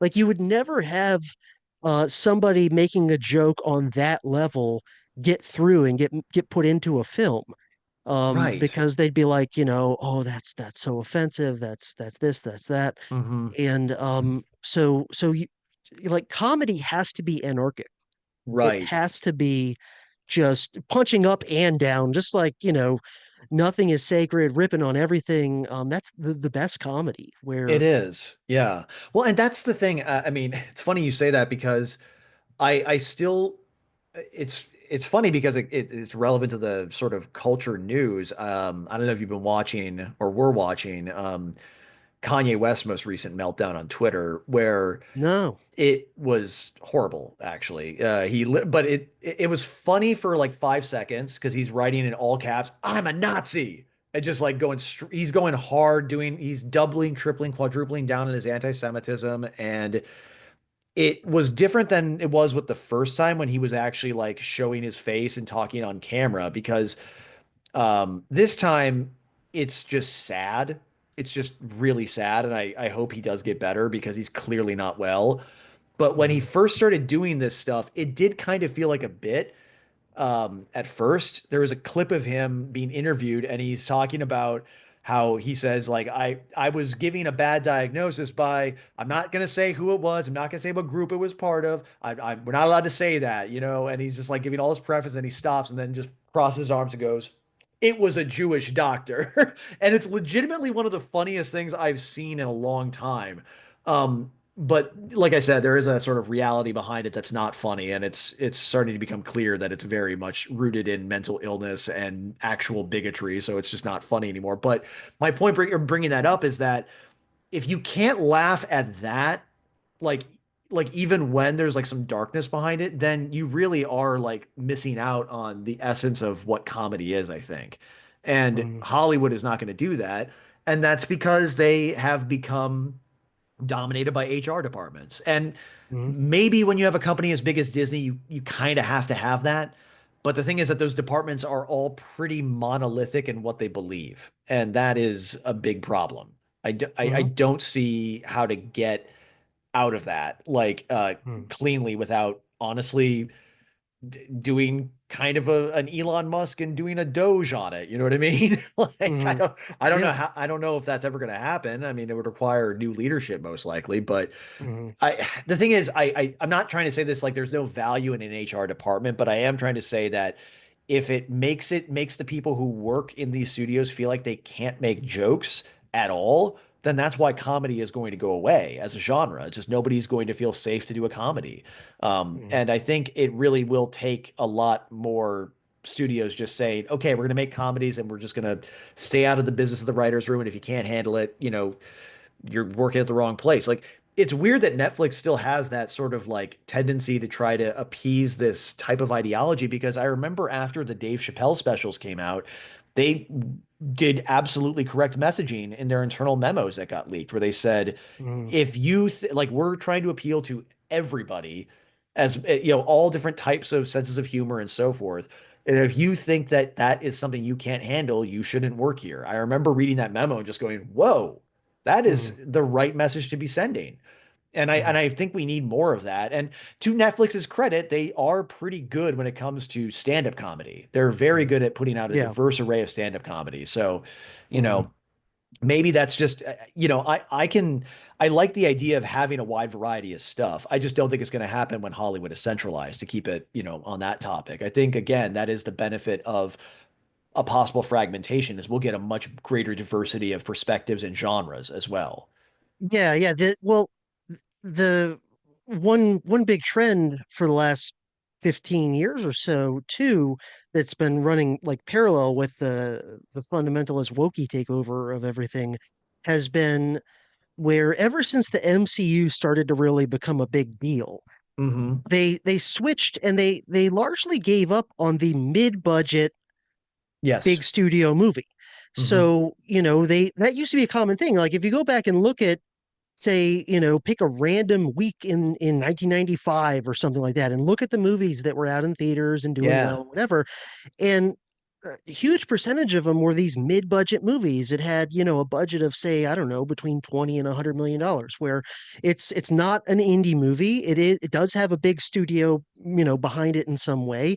It does have a bigger budget than an indie movie, but it's not this nonsense of like every single movie has to be hundreds of millions of dollars of budget.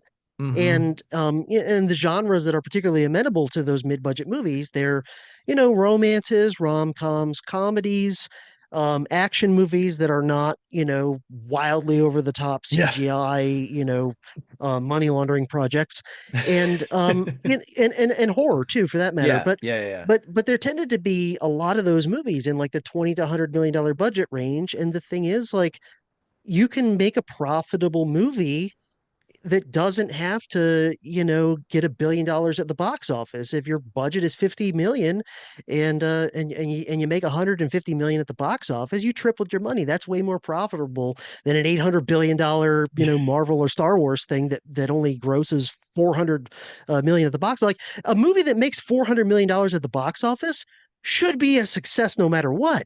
Yeah. And the fact It that needs to you're in be. a yeah, I mean the fact that you're at a point with a lot of these big studio projects where it's like if we don't make $1 billion, we're losing money. Right. Like they've gone all in That on this idea of like like we're going to make fewer movies with giant budgets, and then they're all going to make $1 billion, and it's just not happening. I had a brief moment of hope, and maybe it was misguided, but when Joker, the first Joker came out, they made Mm, it for only, I mean, it was only, but for a superhero adjacent film, they made it for less than $100 million.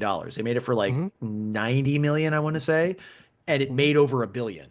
If I remember yeah, right, it's among the most profitable films ever made. And it's an incredible film, and it's not even, it's just hmm basically a sort of superhero or supervillain gloss of King of Comedy by Scorsese back in hmm the 80s. And I actually will defend Joker 2, Fully Ado. I actually think that's my favorite movie of 2024. Um, because in my opinion, that movie is how you quote unquote subvert audiences' expectations. That's really how you mm, do it, unlike Ryan Johnson. But I see why people didn't like it because it's a very antagonistic film towards the audience, which is always going to just be hit or miss. No one's ever going to be in between on it.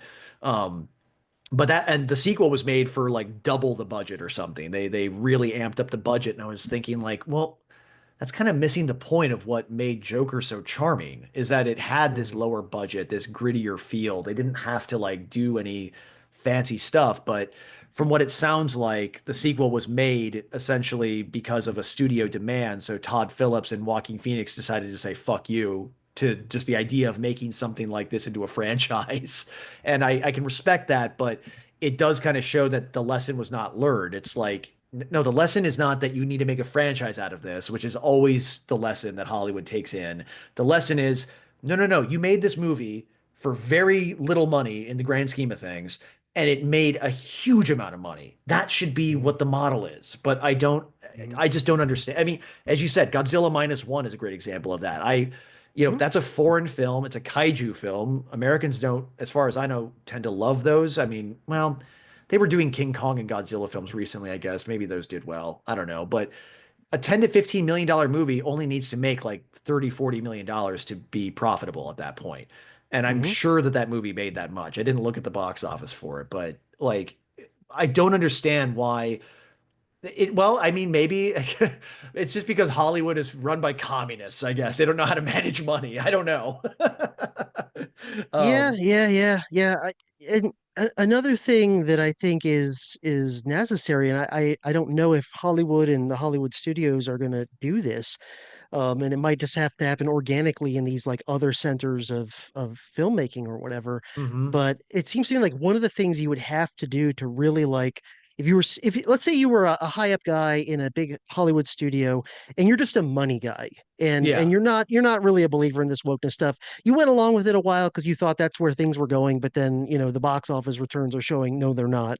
Yeah. And you wanted to make good movies that like anybody can enjoy regardless of their politics and stuff. One Mhm. of the things it seems like that I would do if I was in that position is I would want to try as much as possible to have my writers, my directors and people like that to be kind of like at least to some degree self-taught outsiders. Uh-huh. And Yeah. and the reason I'm saying this is I think that as long as you just replace like your existing writers and low-level producers and directors and maybe even actors with just sort of other people who kind of came out of the same system, you're not going to solve the problem because Mhm. I think that a big problem with a lot of current kind of mid-level filmmaking people of various types, especially writers maybe, is that they all are kind of the same in Mhm. terms of their background and their worldview and their culture and everything. They overwhelmingly are from either Southern California or the Northeast, usually New York area. Mhm. They overwhelmingly went to like some prestigious school and studied screenwriting or filmmaking or acting or whatever at one of these schools. They don't have a background of like, hey, I grew up the child of a factory worker in Mhm. Ohio, and then I kind of like pulled myself up by my bootstraps and started off as a low level flunky on a film set one day, and then I kind of learned it by doing, and I'm self taught like or a self taught auteur like a Tarantino or whatever.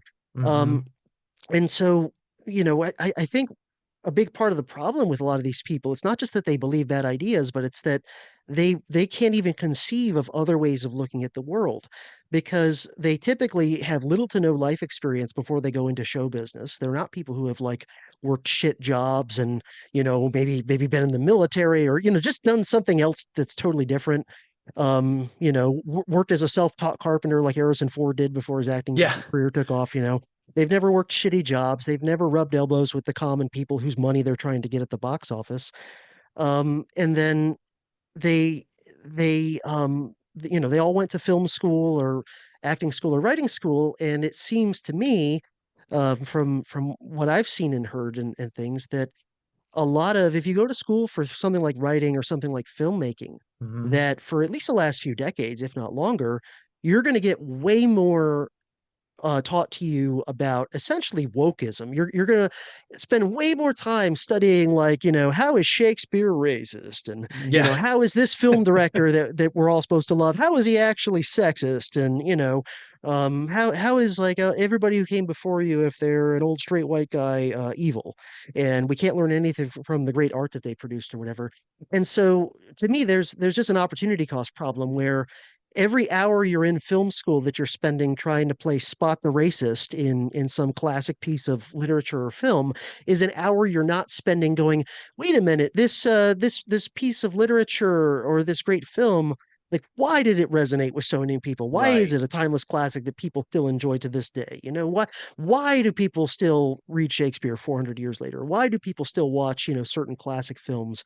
And they completely they spend all their time playing spot the racist and spot the sexist and whatever, and they're not spending enough time on kind of analyzing the deeper reasons why certain stories and pieces of art work. And they're also not spending enough time on the really basic fundamentals either, like nuts and bolts stuff. Particularly and I think a lot of it is the writing. A lot of the root of the Hmm. problem is ultimately writing. Because you have the best actors in the world, but if the writing is shit, it's going to be terrible. Right. And they're not. It seems to me like they're not spending nearly enough time on basics like how do you, create compelling, complex characters? How do you create conflict? How do you make your plots make sense? How do you structure a story? How do you write dialogue that actually, is good and believable and fits the characters and the situation? It seems like that's all getting left out because they want to spend all their time essentially doing wokeness studies. I don't know Yes. if you have any thoughts on that. That maybe that's a big part of the problem is that they haven't been taught the basic skills of like how to write well.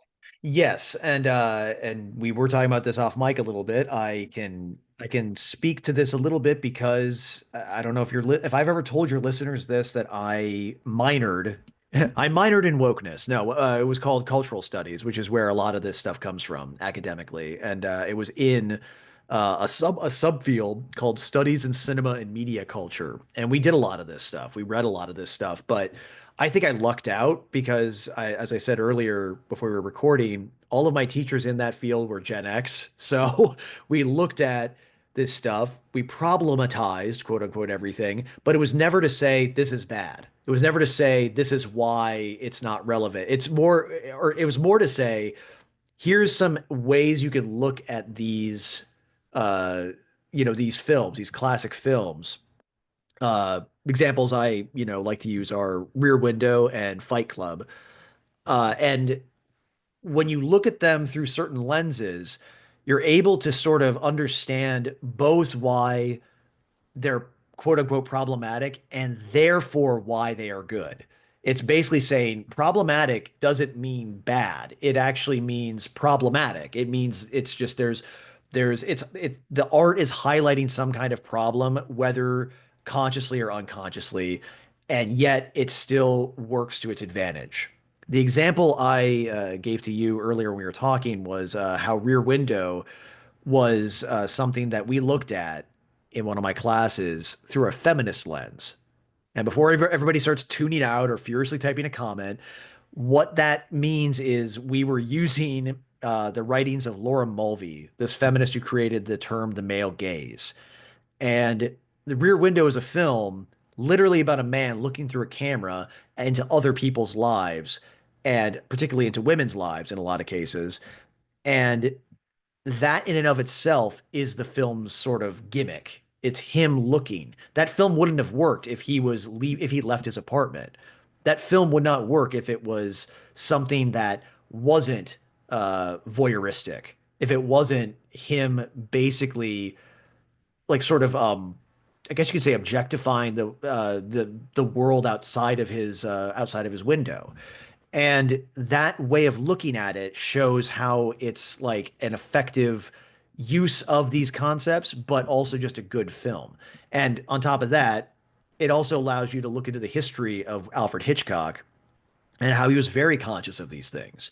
He was very much aware that he was making a movie in that particular case about being a voyeur and how films are essentially voyeuristic and how they're very voyeuristic, particularly towards women in a lot of cases. In his cases, because he loved shooting beautiful women. That doesn't, and just because he's highlighting that, and maybe even from a critical standpoint, it doesn't mean it's bad. In fact, that's why it's good in a lot of ways. That's why it works for so many people. With Fight Club, you have a movie that is over the top, like chauvinistic, macho, like uh it's all about being a man is what that movie is about. And it's highlighting what is so horrible about being a man in a lot of cases because it's steeped in violence, but also diving into the reality of that to make a compelling story. Because if you don't actually look at, if you just look at Fight Club from a superficial standpoint, it's still a very fun movie with a great twist. But if you look at it from a theoretical standpoint, you're also getting a really rich way of examining the sort of perils of manhood in the modern Mm, world. And that's like it's you could make an argument that it's a sort of quote unquote feminist film in that respect. But the point is that these things that these characters in movies like Fight Club are not pleasant people, but they're not supposed to be. And they're not supposed to be these like avatars of what is good and righteous in the world. And I think that that is like the big difference between movies now and movies back then, either in the mm, 60s or in the 90s, because I think what was being understood is the world is a problematic place. Let's reflect it in a way that people want to see, if that makes mm-hmm, sense. mm-hmm, And I also just wanted to, just on a total side note, tag on to something you were saying because I was thinking, okay, who's a really good filmmaker right now that I like, and immediately what came to mind is Robert Eggers.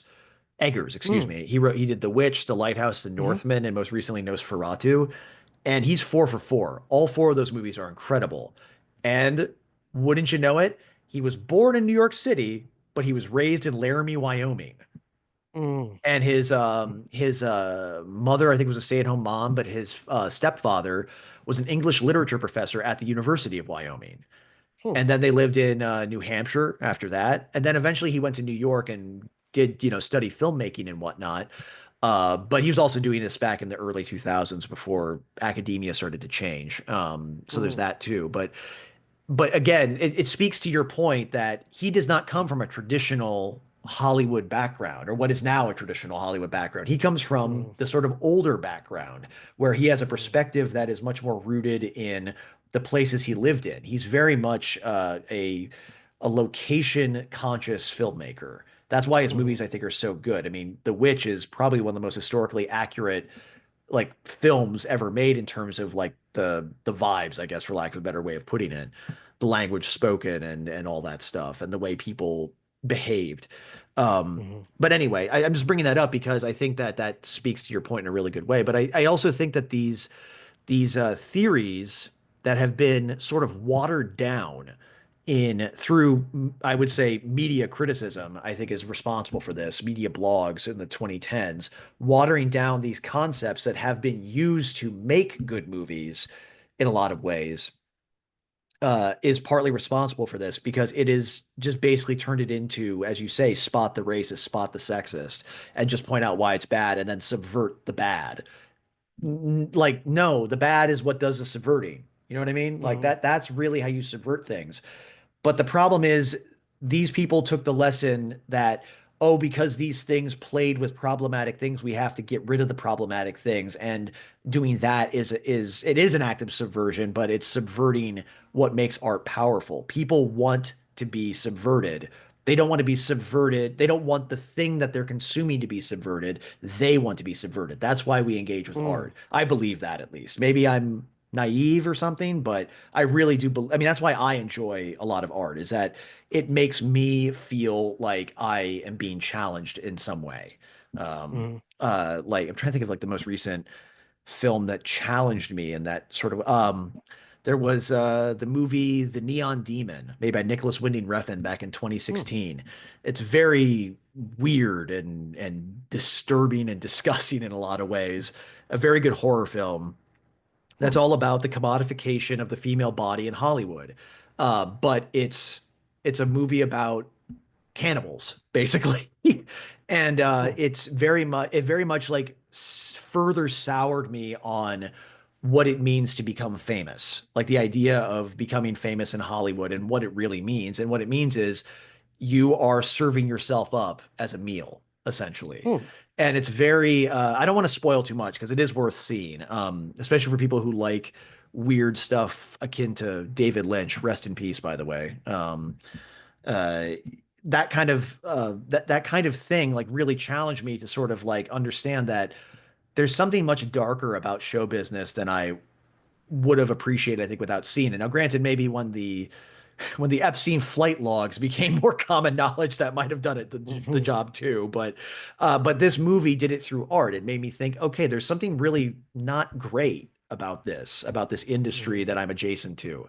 Um, so yeah, I feel like movies that do that, not even just movies, any kind of art that makes you uncomfortable in that way, that makes you feel like you're being subverted, is what is being lost. It still exists. Like I just said, this movie was in 2016. These movies exist, but they aren't being they're not given the right amount of, I think, cultural cachet that they should be, if that Mhm. makes sense. Maybe I'm being a Yeah, little yeah. unfair, but to some movies out there, but I'll let you respond to all that because I gave you a Yeah, lot no, there. no, no. There's a lot of good stuff that's been made over the past, decade or so that kind of flew under the radar. Somewhere I don't have it handy, unfortunately. Somewhere I have a list I started compiling Hmm. of like the best movies that I think, whether they will be or not, deserve to be cult classics Yeah. of the past decade or so. And they're all like basically indie films because Hollywood no longer makes mid-budget movies that are allowed to be, kind of creative and different. And Hmm. um, they're no longer willing to give like $50 million to an auteur to do something, a little bit different. Um, I but think we discussed this is just like one time years ago. Is one of them Bone Tomahawk? oh yeah, yeah, yeah, That's a good one. That's just I just thought of for that one sure. just now, and I was like, that fits the bill of what you're talking about right there. Hmm. Yeah, yeah. A lot of them are horror, but not Hmm. exclusively. Some of them are even comedies. There still are some indie comedies over the last 5, 10 years Hmm. that are pretty good. They have to be willing to be honest. I'll mention one that I saw not long ago that I thought was really good is a little movie called Snack Shack. I've never Um, heard of it. it, That's it's worth it's okay. worth looking up. Yeah, Snack Shack. I think it was made, yeah, 2024. Oh, okay. And the author is this guy, Adam Carter Remeyer, I think is how you say Hmm. his name. And he's made several indie films. Snack Shack, I believe, is the only one I've seen, but I've heard reviews that some of his other films have been very well received by critics that I respect anyway. And and the thing is, Yeah. he's from Nebraska, and his movies seem to all be set in like the Midwest, and they deal with like regular people, and they're really good, and the characters are really compelling, and he's, it's very honest. Like the characters, I think they're movies set in like the 80s and 90s mostly, and the characters speak the way they would. Like, Hmm. if you're a teenage guy in 1992, you're going to be saying a lot of words that are Yeah. not allowed to be put in Yeah. mainstream films today. You're going to be dropping all kinds of F and R words, especially. Yeah. Yeah. And you know what? It's just part of just an honest depiction of like Hmm. that's how teenage boys talked back then, and so some of them still talk today when the authority figures aren't around. Yeah, I Um, actually know the reason why that name rang a bell is because he made a movie that I added to Hulu. I haven't watched it yet, but the guys from Red Letter Media were talking about it. Dinner in America yeah, was in yeah, 2020, and yeah. the guy who was in it, Kyle Gallner, is involved in a lot of these movies. So Mm. he is on my radar. So yeah, I'll have to check out Snack Shack as well. I'll find wherever that's streaming. Uh, Yeah, it was a really good sort of coming of age dramedy. Um, sure, yeah, and I just can't see a major studio making that movie. right. They would spend $500 million and it would be a complete piece of crap with no soul to it, no Yeah. Well, it makes me think of all the it's funny because it wasn't that long ago when comedies really did have that kind of vibe. I mean, I think back to the mid 2000s with Superbad, for example. Mhm, I rewatched that recently, and one, it's hilarious. I forgot mhm, how hilarious it is. And mhm. two, as you say, a lot of out-of-pocket shit is being said by these people in Oh yeah. it. And honestly, I never thought I would say this, but I rewatched Clerks 2 from 2006 recently, Mm, and I think that's the funniest movie Kevin Smith has made. And he's made some mm, funny movies. I think mm, he's such a weird filmmaker who's the definition of hit or miss, but Clerks 2 has probably some of the most politically incorrect humor made in the last 30 years, and it's hysterically funny. mhm. I can't I literally I mean this is gonna go on YouTube. I can't repeat some of the stuff that was said on there. But it's very good. Yeah, and Uh, I don't think Kevin Smith himself would make those movies now no, because I'm, he seems to be all in on, going along with the woke cult and everything like that. And, yeah. he made that terrible Netflix girl boss Oh, He-Man, where He-Man is not the yeah. star of his own show. And, you know, Did that actually happen? I thought that got canceled for some reason. I don't. I think they might have like scrubbed it off Netflix, but it was out Maybe, for a yeah. while and Wow, okay. it was just god awful. I mean, it was one of those it was something like The Acolyte where it's like this should be a parody of wokeness. Like Right, this is yeah. I can't believe this is real. This is so bad. It's like if you made an imaginary caricature of like, wokeness applied to a franchise or whatever. Yeah. And I think that's another one of these things that I don't know if Hollywood will give up on Hmm. before they all just completely run out of other people's money. Well, But we the franchise idea, the idea yeah, that yeah, yeah. nothing is like there's no original things anymore, Hmm. and Hmm. it's a trend that started a long time ago, but it has only gotten worse. Where if you like list off all the big studio movies, for next year, it's like 80% of them will be prequels, sequels, reboots, blah blah blah blah. Yeah. No, nobody is allowed to just like make a new thing. Because remember when the first Star Wars movie came out, that was a new thing. It Yeah. wasn't an existing IP that had been around for 50 years. Hmm. And the fact that, Bob Iger himself like accidentally let slip publicly in an interview or something, he actually used the phrase like sometime last year, I think. He actually used the term, which they use behind the scenes at the Hollywood executive suite. He actually used the term IP mining. Oh man. IP mining. The idea that That's that you buy these IPs that some creative person actually came up with 40 years ago and that has a loyal following because it used to be good, and then you buy it to mine it, to cynically exploit it, hmm. to strip mine it. You literally, I mean, you think about like mining is one of the most destructive economic activities there is. We have to do some of it because we need stuff, but it is one of the most destructive things around.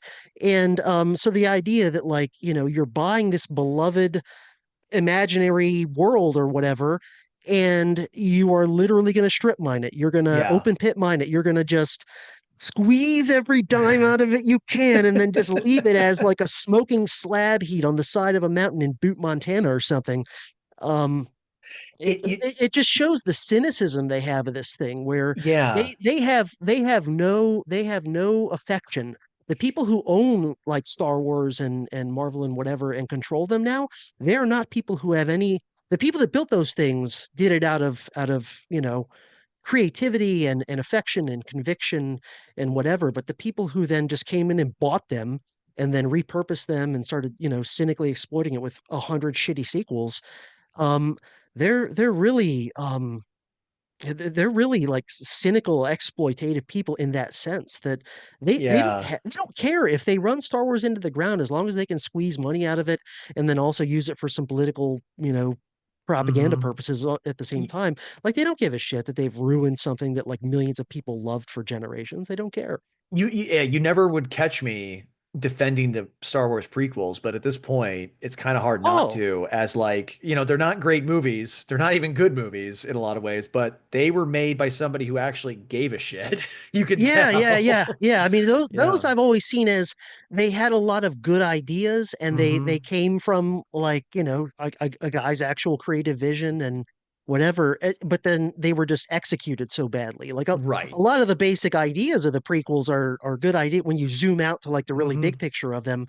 There's a lot of good stuff there. It's just so much of it was executed so badly. Well, that's the thing is that it never, the part that always blows my mind too about IP mining is that it, it's like you have an ability to mine an IP, but do it in a nice sort of like, I don't want to say, well, no, in a nuanced way. You can do it in a way that's maybe not environmentally friendly, so to speak, to continue with that analogy, but in a way that doesn't ruin the community surrounding it. You know what I mean? It doesn't create a Right. mining town. Like, I don't know if you ever saw it, but I finally, after a couple of years, my brother-in-law and I watched Andor, the Star Wars show, and it's actually very good. It's probably the best thing that Disney has put out since acquiring Star Wars.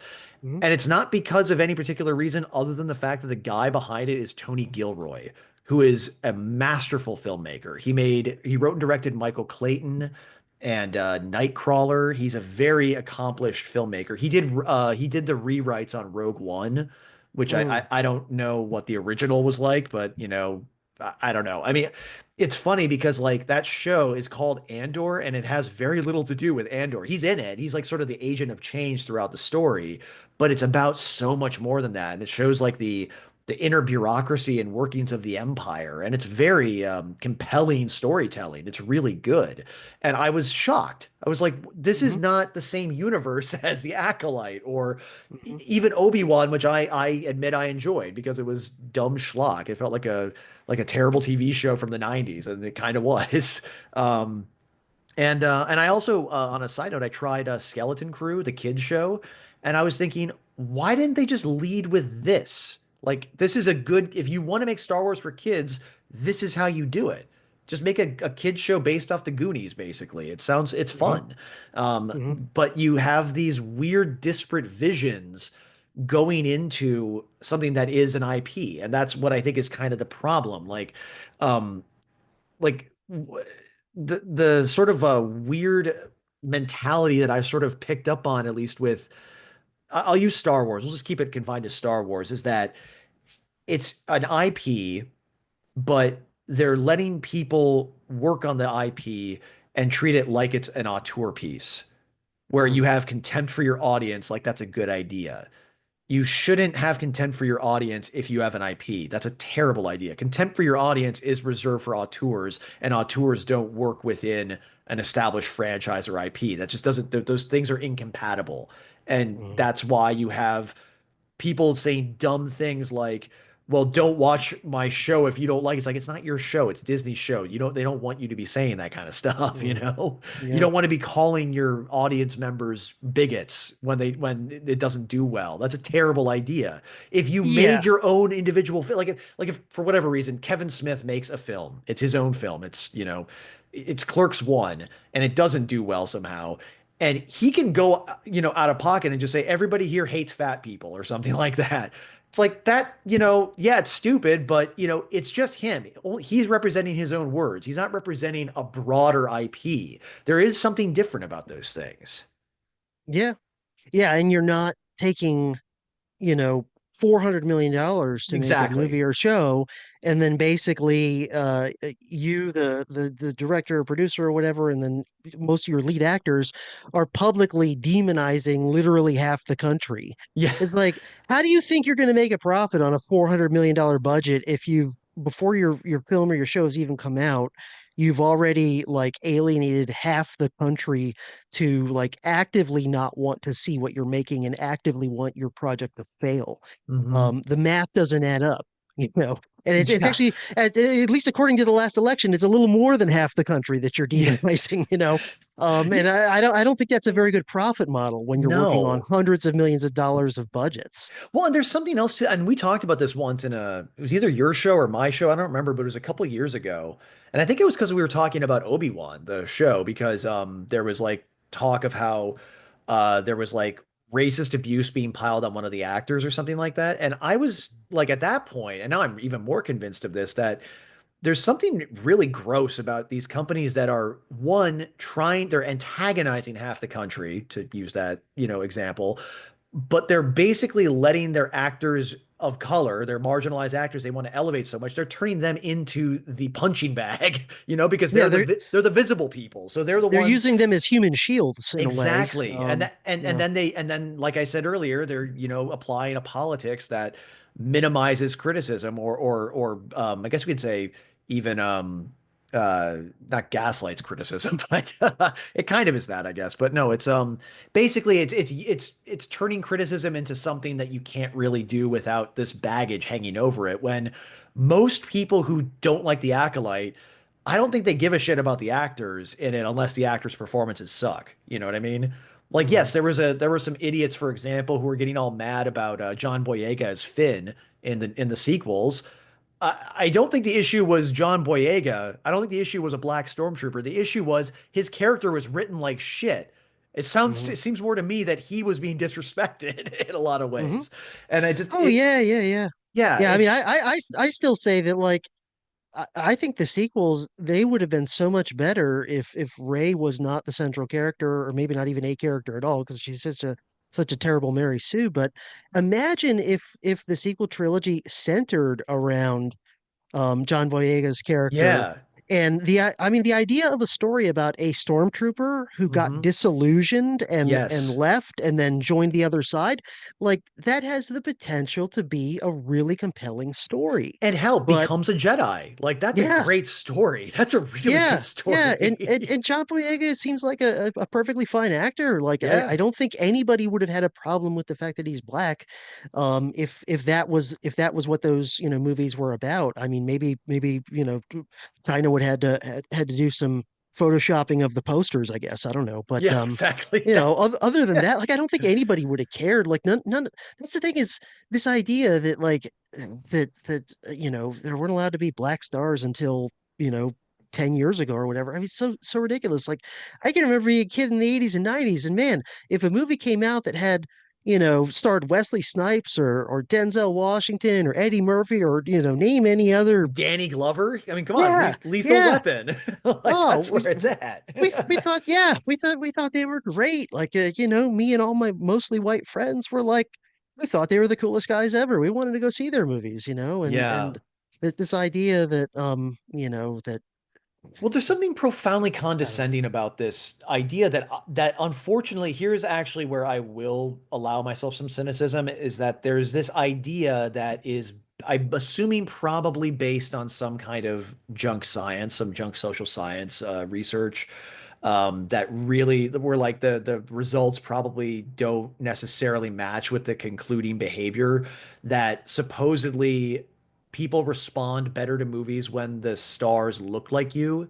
There's something Mm, very profoundly condescending about that, where like the implication is that you can only enjoy, if you're a black person, you can only enjoy a film if it stars a black person. Like, yes, you're going to feel differently. It's going to hit you differently, sure.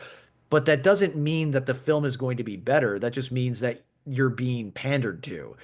mm, And you can fill in the blank. It doesn't have to be a black, it could be a white person too, for that matter. I mean, that's actually something that I've seen a little bit of some cracks in some of the like anything that, reacts against extremity, there's going to be an extreme reaction. There are some people who are in the anti-woke areas, and this is all mostly on Twitter, so I probably shouldn't be using this as a mm, barometer because that really has become more of a racist cesspool in some ways. But there are people who are falling prey to that, thinking like, why should I like anything Hollywood puts out? They don't put any movies with white people in them. And I'm like, well, you're kind of a bitch then if you can't handle that, you should be able to like a movie no matter who is starring in it. The person has to be written well and the actor has to deliver the lines well and the film has to be shot beautifully. That's really all you need. I mean, there's obviously more than mm. that, but you know what I mean? Like we don't Yeah. need like the focus on the identities of people on the screen in general is like I said, it's profoundly condescending to everybody. And I think that Mm, that might really be why there is a vocal backlash online that is actually quite diverse, both politically and demographically. I've been noticing it a lot with Gen Z, especially because mm, I'm actually tapped into Gen Z a little bit because my brother-in-law is Gen Z and they really don't like this shit too. I mean, I think people are going to remember, unfortunately for me, they're going to remember the woke era, whatever, however long it lasted, as a product of fucking millennials. mm-hmm. Because it really sucks. I mean, I think you're lucky because you're outside of that a little bit. You're in that Gen X millennial sort of crossover era. My place in the generation is fucked. I mean, we Mm. really did, I think, kill the culture in a lot of ways. Yes, the people that genuinely, unironically liked Power Rangers and Captain Planet. They grew up and they made the Acolyte. Like this is their arc is complete, that's like really this really like off-putting true believer earnestness in an Yeah. ideology. Yeah, well, jumping back a minute, Yeah. to the point you made a moment ago on, like how some people are overreacting and basically saying like, "Oh, I'm not going to see a movie that stars a black actor or whatever like that." Yeah, yeah. I think part of what might have led, aside from just sort of like natural Newton's law, Sure. reaction That tendencies, I think another thing too, though, is that so many of the movies and shows put out, with quote unquote diverse stars, Hmm. in recent years, they they you they make the characters like only defining characteristic their race, and Hmm. they very like clumsily, way too on the nose, like shoehorn it in there. I think about Falcon and the Winter Soldier, right? And how I never watched that. Is it it, really it as was okay? oh it, it's This, it's one the of the worst fringe pieces of woke uh, propaganda that Marvel's ever put oh out, and that's wait, saying quite I a think I bit. saw a meme. It doesn't he like give a speech or something at some point? It's one of the most facepalm Oh cringe-inducing, no. way too on the nose. Like it's as subtle as a freight train running through your living room, Oh almost. no. Where Okay, so I it's can like see why clearly, you think Brave New World's not going to do very well for this reason then well, probably. from what I've heard, they've done so many reshoots and so much of that stuff that like I've heard that Brave New World isn't as woke as Falcon and Winter Soldier was, but it's still just Sure. not very good. The bar is on the But floor at this point. yeah, but Yeah. you think about like those all those great movies, from the 80s and 90s that starred a black guy, and it would be like an aspect of their character, but it wasn't the only defining aspect of their character. And the movie wasn't just about that. Like Beverly Hills Cop, yes, part of Axel Foley's character is he's this, black cop from kind of a working class background in Detroit. And like but he's like a believable character, and Hmm. he's like still an interesting, funny guy who, we enjoy going along on the case with him and whatever like that. It's not like this preachy thing of like every single time he goes anywhere or does anything, people are being racist to him nonstop. And, Yeah, yeah. his everybody around him is like, you can't be a successful cop because you're black, and like there's just not like this awkward, fake, shoehorned in, Hmm. and I think that's also driving a lot of people being like, when they see a new movie pop up on Netflix, with a black star or whatever, their knee-jerk reaction is like, I don't even want to try it. Because Yeah. it's not so much they're thinking like, I can't watch a black person star in a movie. It's more like, it's probably going to be another really preachy, really Hmm. cringe. The entire movie, whether it's a horror movie, a comedy, or whatever it is, the entire movie's basically going to be a preachy, awkward, on the nose, anti-racist sermon. And people are just tired of the woke scold. They're tired Yes. of this like Yes. this very humorless, puritanical woke scolding all the time. And it's like, you can put anti-racist themes into something in a way that's not so awkward and off-putting. Just look at Blazing Saddles. Um, Yes, that's the it's one of the best funniest example. movies Yeah. ever made. And Yeah. and I feel like a lot of the millennial wokey Hollywood types of today, they would look at Blazing Saddles and say, that movie is so racist. We Yes. should censor that movie. And they're way too puritanical and simple-minded to Hmm. realize that the whole movie is making fun of racism. And like, yes, racial humor in various types is a part of that, but um I don't know. I just feel like that's a good example of like how Blazing Saddles, how you can make an anti-racist movie that people actually enjoy, you know? Right. Yeah. Well, and that's the thing is like it also again it's just kind of goes back to something we were saying before. It's not the issue isn't even necessarily the politics like you're saying. I mean, it is to a degree because the politics necessitates the hectoring, the preachiness, but the core message of say anti-racism, for example, isn't necessarily the problem. It's the Right. execution of it that's the Yeah. problem. Like, I don't know if you saw Get Out, which was about as good as it could be in the context of it being an anti-racist film because it was original. It was wildly original. It was a very Mhm. interesting concept, and also the villains of the movie were white liberals, which I thought was an Right. amazing inversion. But like you a movie like Get Out is like a once in a decade, once in maybe even a generation kind of originality. Like you don't really get movies like that, even at the best of times. Mhm. So I think like that's sort of what makes it a problem when something as complex and serious as the topic of racism becomes a trend, like just a Mhm. trend to follow. Because when you do that, you're expecting everybody to produce something as original and good as Get Out, which I actually, to Mhm. be clear, I had some problems with. I thought the ending was really stupid. If they, I wanted it to Mhm. go way edgier. It should have just ended with police lights on his face, and then it should have just cut to black and just not show us what happened. And that would have been a really good way to end a movie that would get people arguing as they go out of the theater.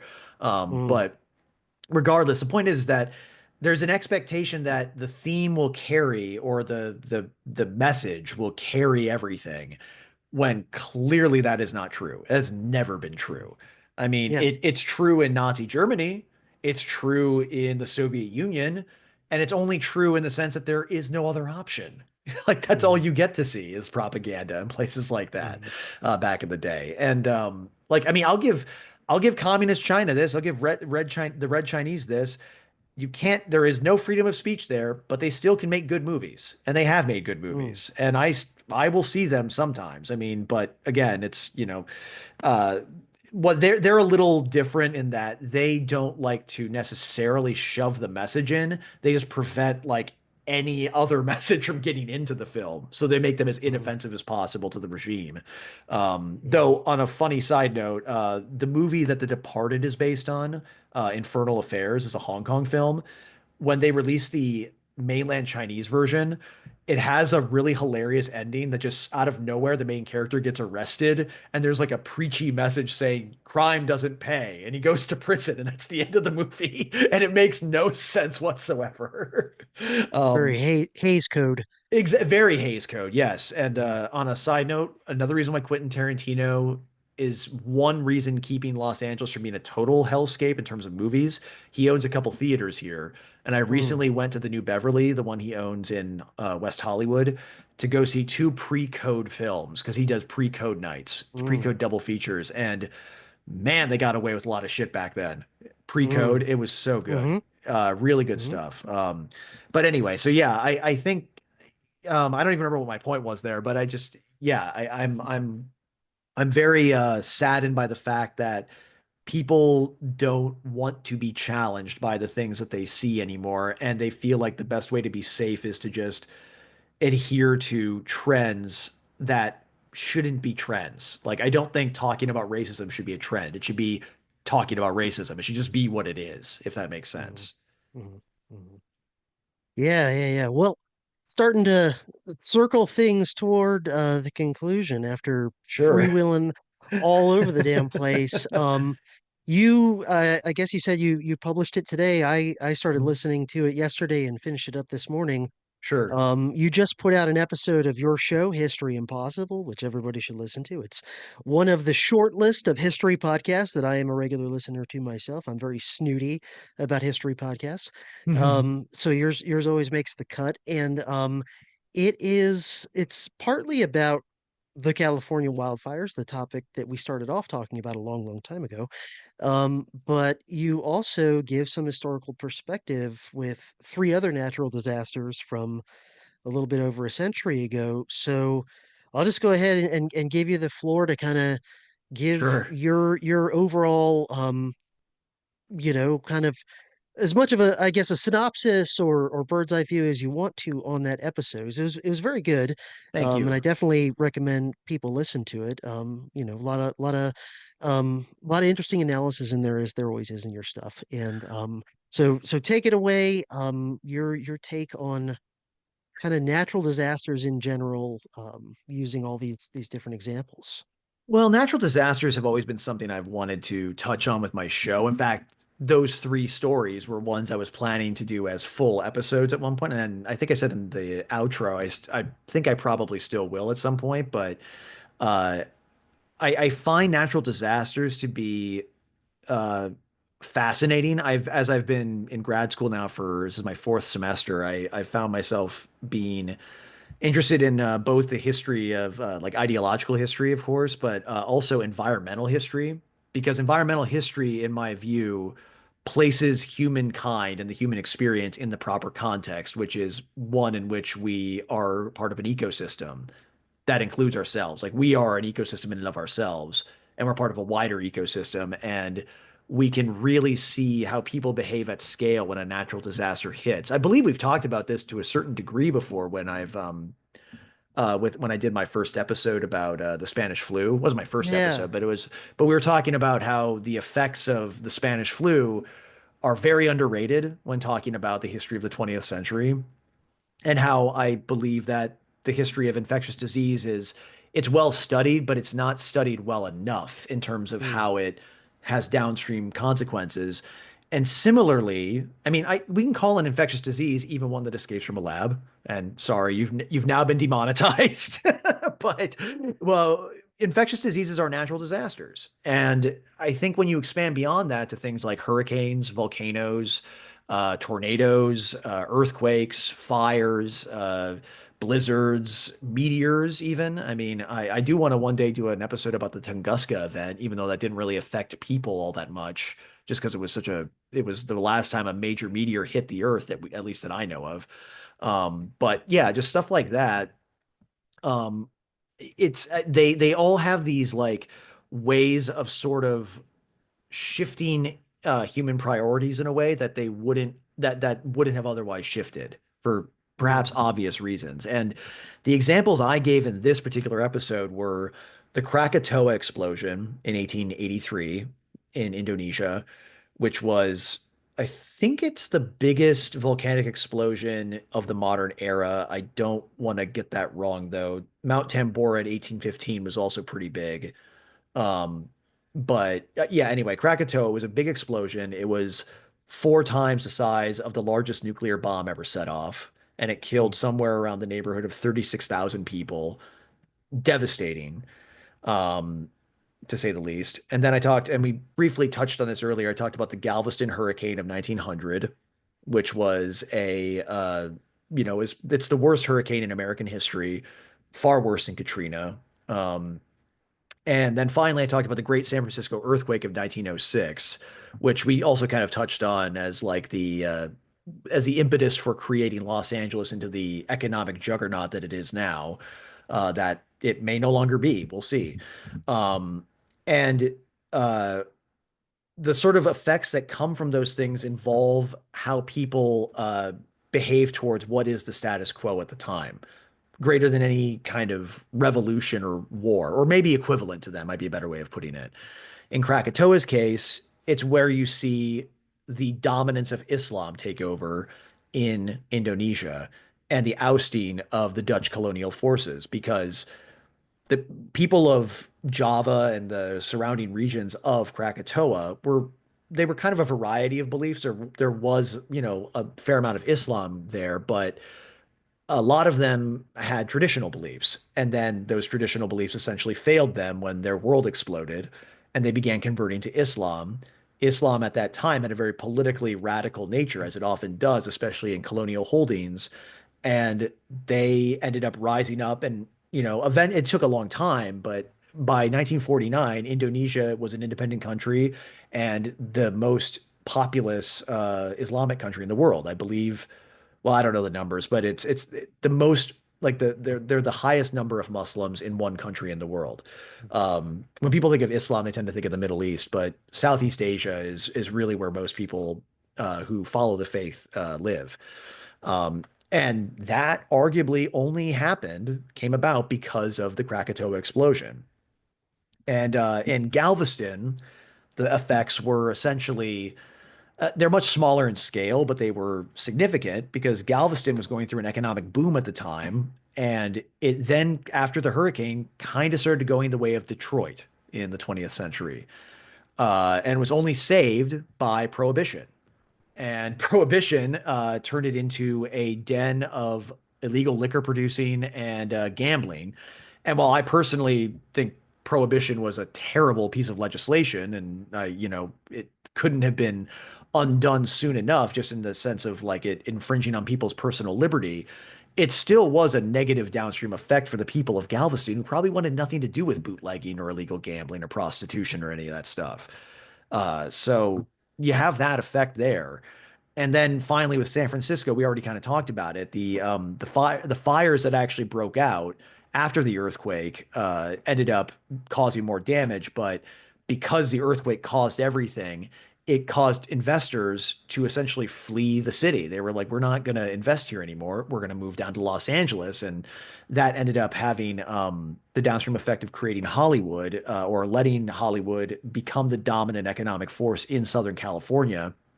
But it also had even further effects, including the displacement of Chinese immigrants and the liberalizing effects of immigration policy being tightened uh, after there was an increased flood of immigration into the country, leading to the 1924 Immigration Act, which in turn is partly why the Holocaust got as bad as it did, because we weren't letting as many Jews in who could have gotten in, which I just thought was an interesting sort of downstream effect that no one could have possibly predicted necessarily. Mhm. But the fact that you could say, for example, we'll just keep it confined, that the SS St. Louis incident wouldn't have happened if not for the effects created by the Great San Francisco earthquake is very interesting and significant enough. Now, I bring up all these downstream effects because I think what that shows is that there are threads of consequences that people do not really consider after a natural disaster, including a pandemic, because I think like a pandemic, people want to put natural disasters behind them. They are existentially terrifying because they are something you can't do anything about, and there are no winners in it. Everyone's a loser. So there is this desire to sort of just not only put it behind you, but not think about how it's affecting everything while at the same time looking for someone to blame. I mean, like I admitted in my episode, and I should admit here because we were talking about it, a big part of the rage that a lot of us Californians feel towards Karen Bass and towards California government, because it is a lot of us. There are a lot of people who are, they might have voted for Democrats in the past, but they are enraged right now, is because we're looking for someone to blame. It's just natural. Um, and I think that there is something to that that sort of helps at least me understand how how human agency works in the grander scheme of things, which is a big question of history in general.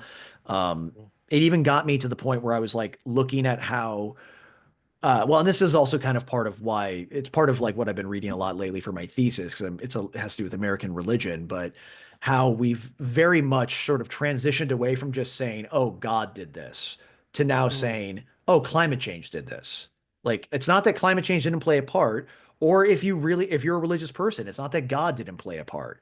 It's that you're looking for some explanation that doesn't really require further analysis. And I think there's something insulting when people say God's wrath about certain things, because it's insulting to the people who died, and kind of blaming them for what's going on. But I there's something even more insulting about just saying climate change, because you're essentially passing the buck onto something that is too big to really handle as an individual person. And I think that especially when it's based on something that has science behind it, you're kind of delegitimizing the very real concerns that exist there. So I think like what I'm saying is that when people are looking for these greater explanations for things, that's very normal. When people are looking for someone to blame, that's very normal. And when those two factors lead to changes that occur in the places where natural disasters have afflicted them, that's also normal, and it's something we should be aware of. It's something we should be aware of, being at the core of why things might be going the way they're going, or why things went the way they went, and more importantly, how things are possibly going to go. It's maybe I have tunnel vision, but that's why I'm very convinced that there has to be some kind of downstream effect from these wildfires, because they are unprecedented in scale. They are insane. The amount of Mhm. destruction caused, I don't even know what the estimated costs are anymore. Last I looked, it was in the nine figures, or no, not even no, 13 figures. Excuse me. It was in the hundreds of billions of dollars. Mm. Or am I exaggerating? I could be. I don't want to get the numbers wrong, but so let's just we'll say, don't take my number estimation with a grain of salt, but it's in the billions. I can say that much Oh, for at sure. this point. Um, and that is um and that is significant. And as you say earlier, people are going to be leaving because of this. I literally had a conversation with my partner about this. She and I were thinking, if this becomes a regular thing and it gets worse, we might move back to Chicago. which Hmm. is kind of funny that like the political incompetence of California is so bad we're thinking about moving back to Chicago. Like Mm. there's something to be said for that. But also Chicago doesn't really have natural disasters. They just have horrible winter. And I can handle that if I'm not getting burned alive. So Mm.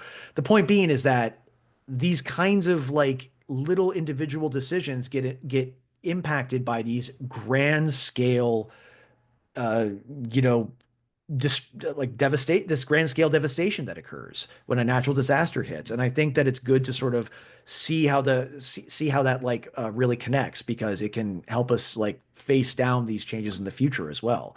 Like if nothing changes between now and the next wildfire, I maybe I will sound like a broken record, but then I'll be very surprised if nothing changes. But I think that this Mm. is so unprecedented. Things are going to have to change in some way, and I just don't know how that's going to manifest. I mean, I we've been guessing kind of, talking about the film industry fragmenting and whatnot. That's my main sort of guess at this point, but it could be political. There could be a shift of power here. I'm not banking on it, especially after hearing about the four families. So, yeah, I that's sort of my overall thesis of the episode and summary of it. I think that that's the best way to describe it. Okay. Well, I enjoyed listening to it. I found it very thought-provoking.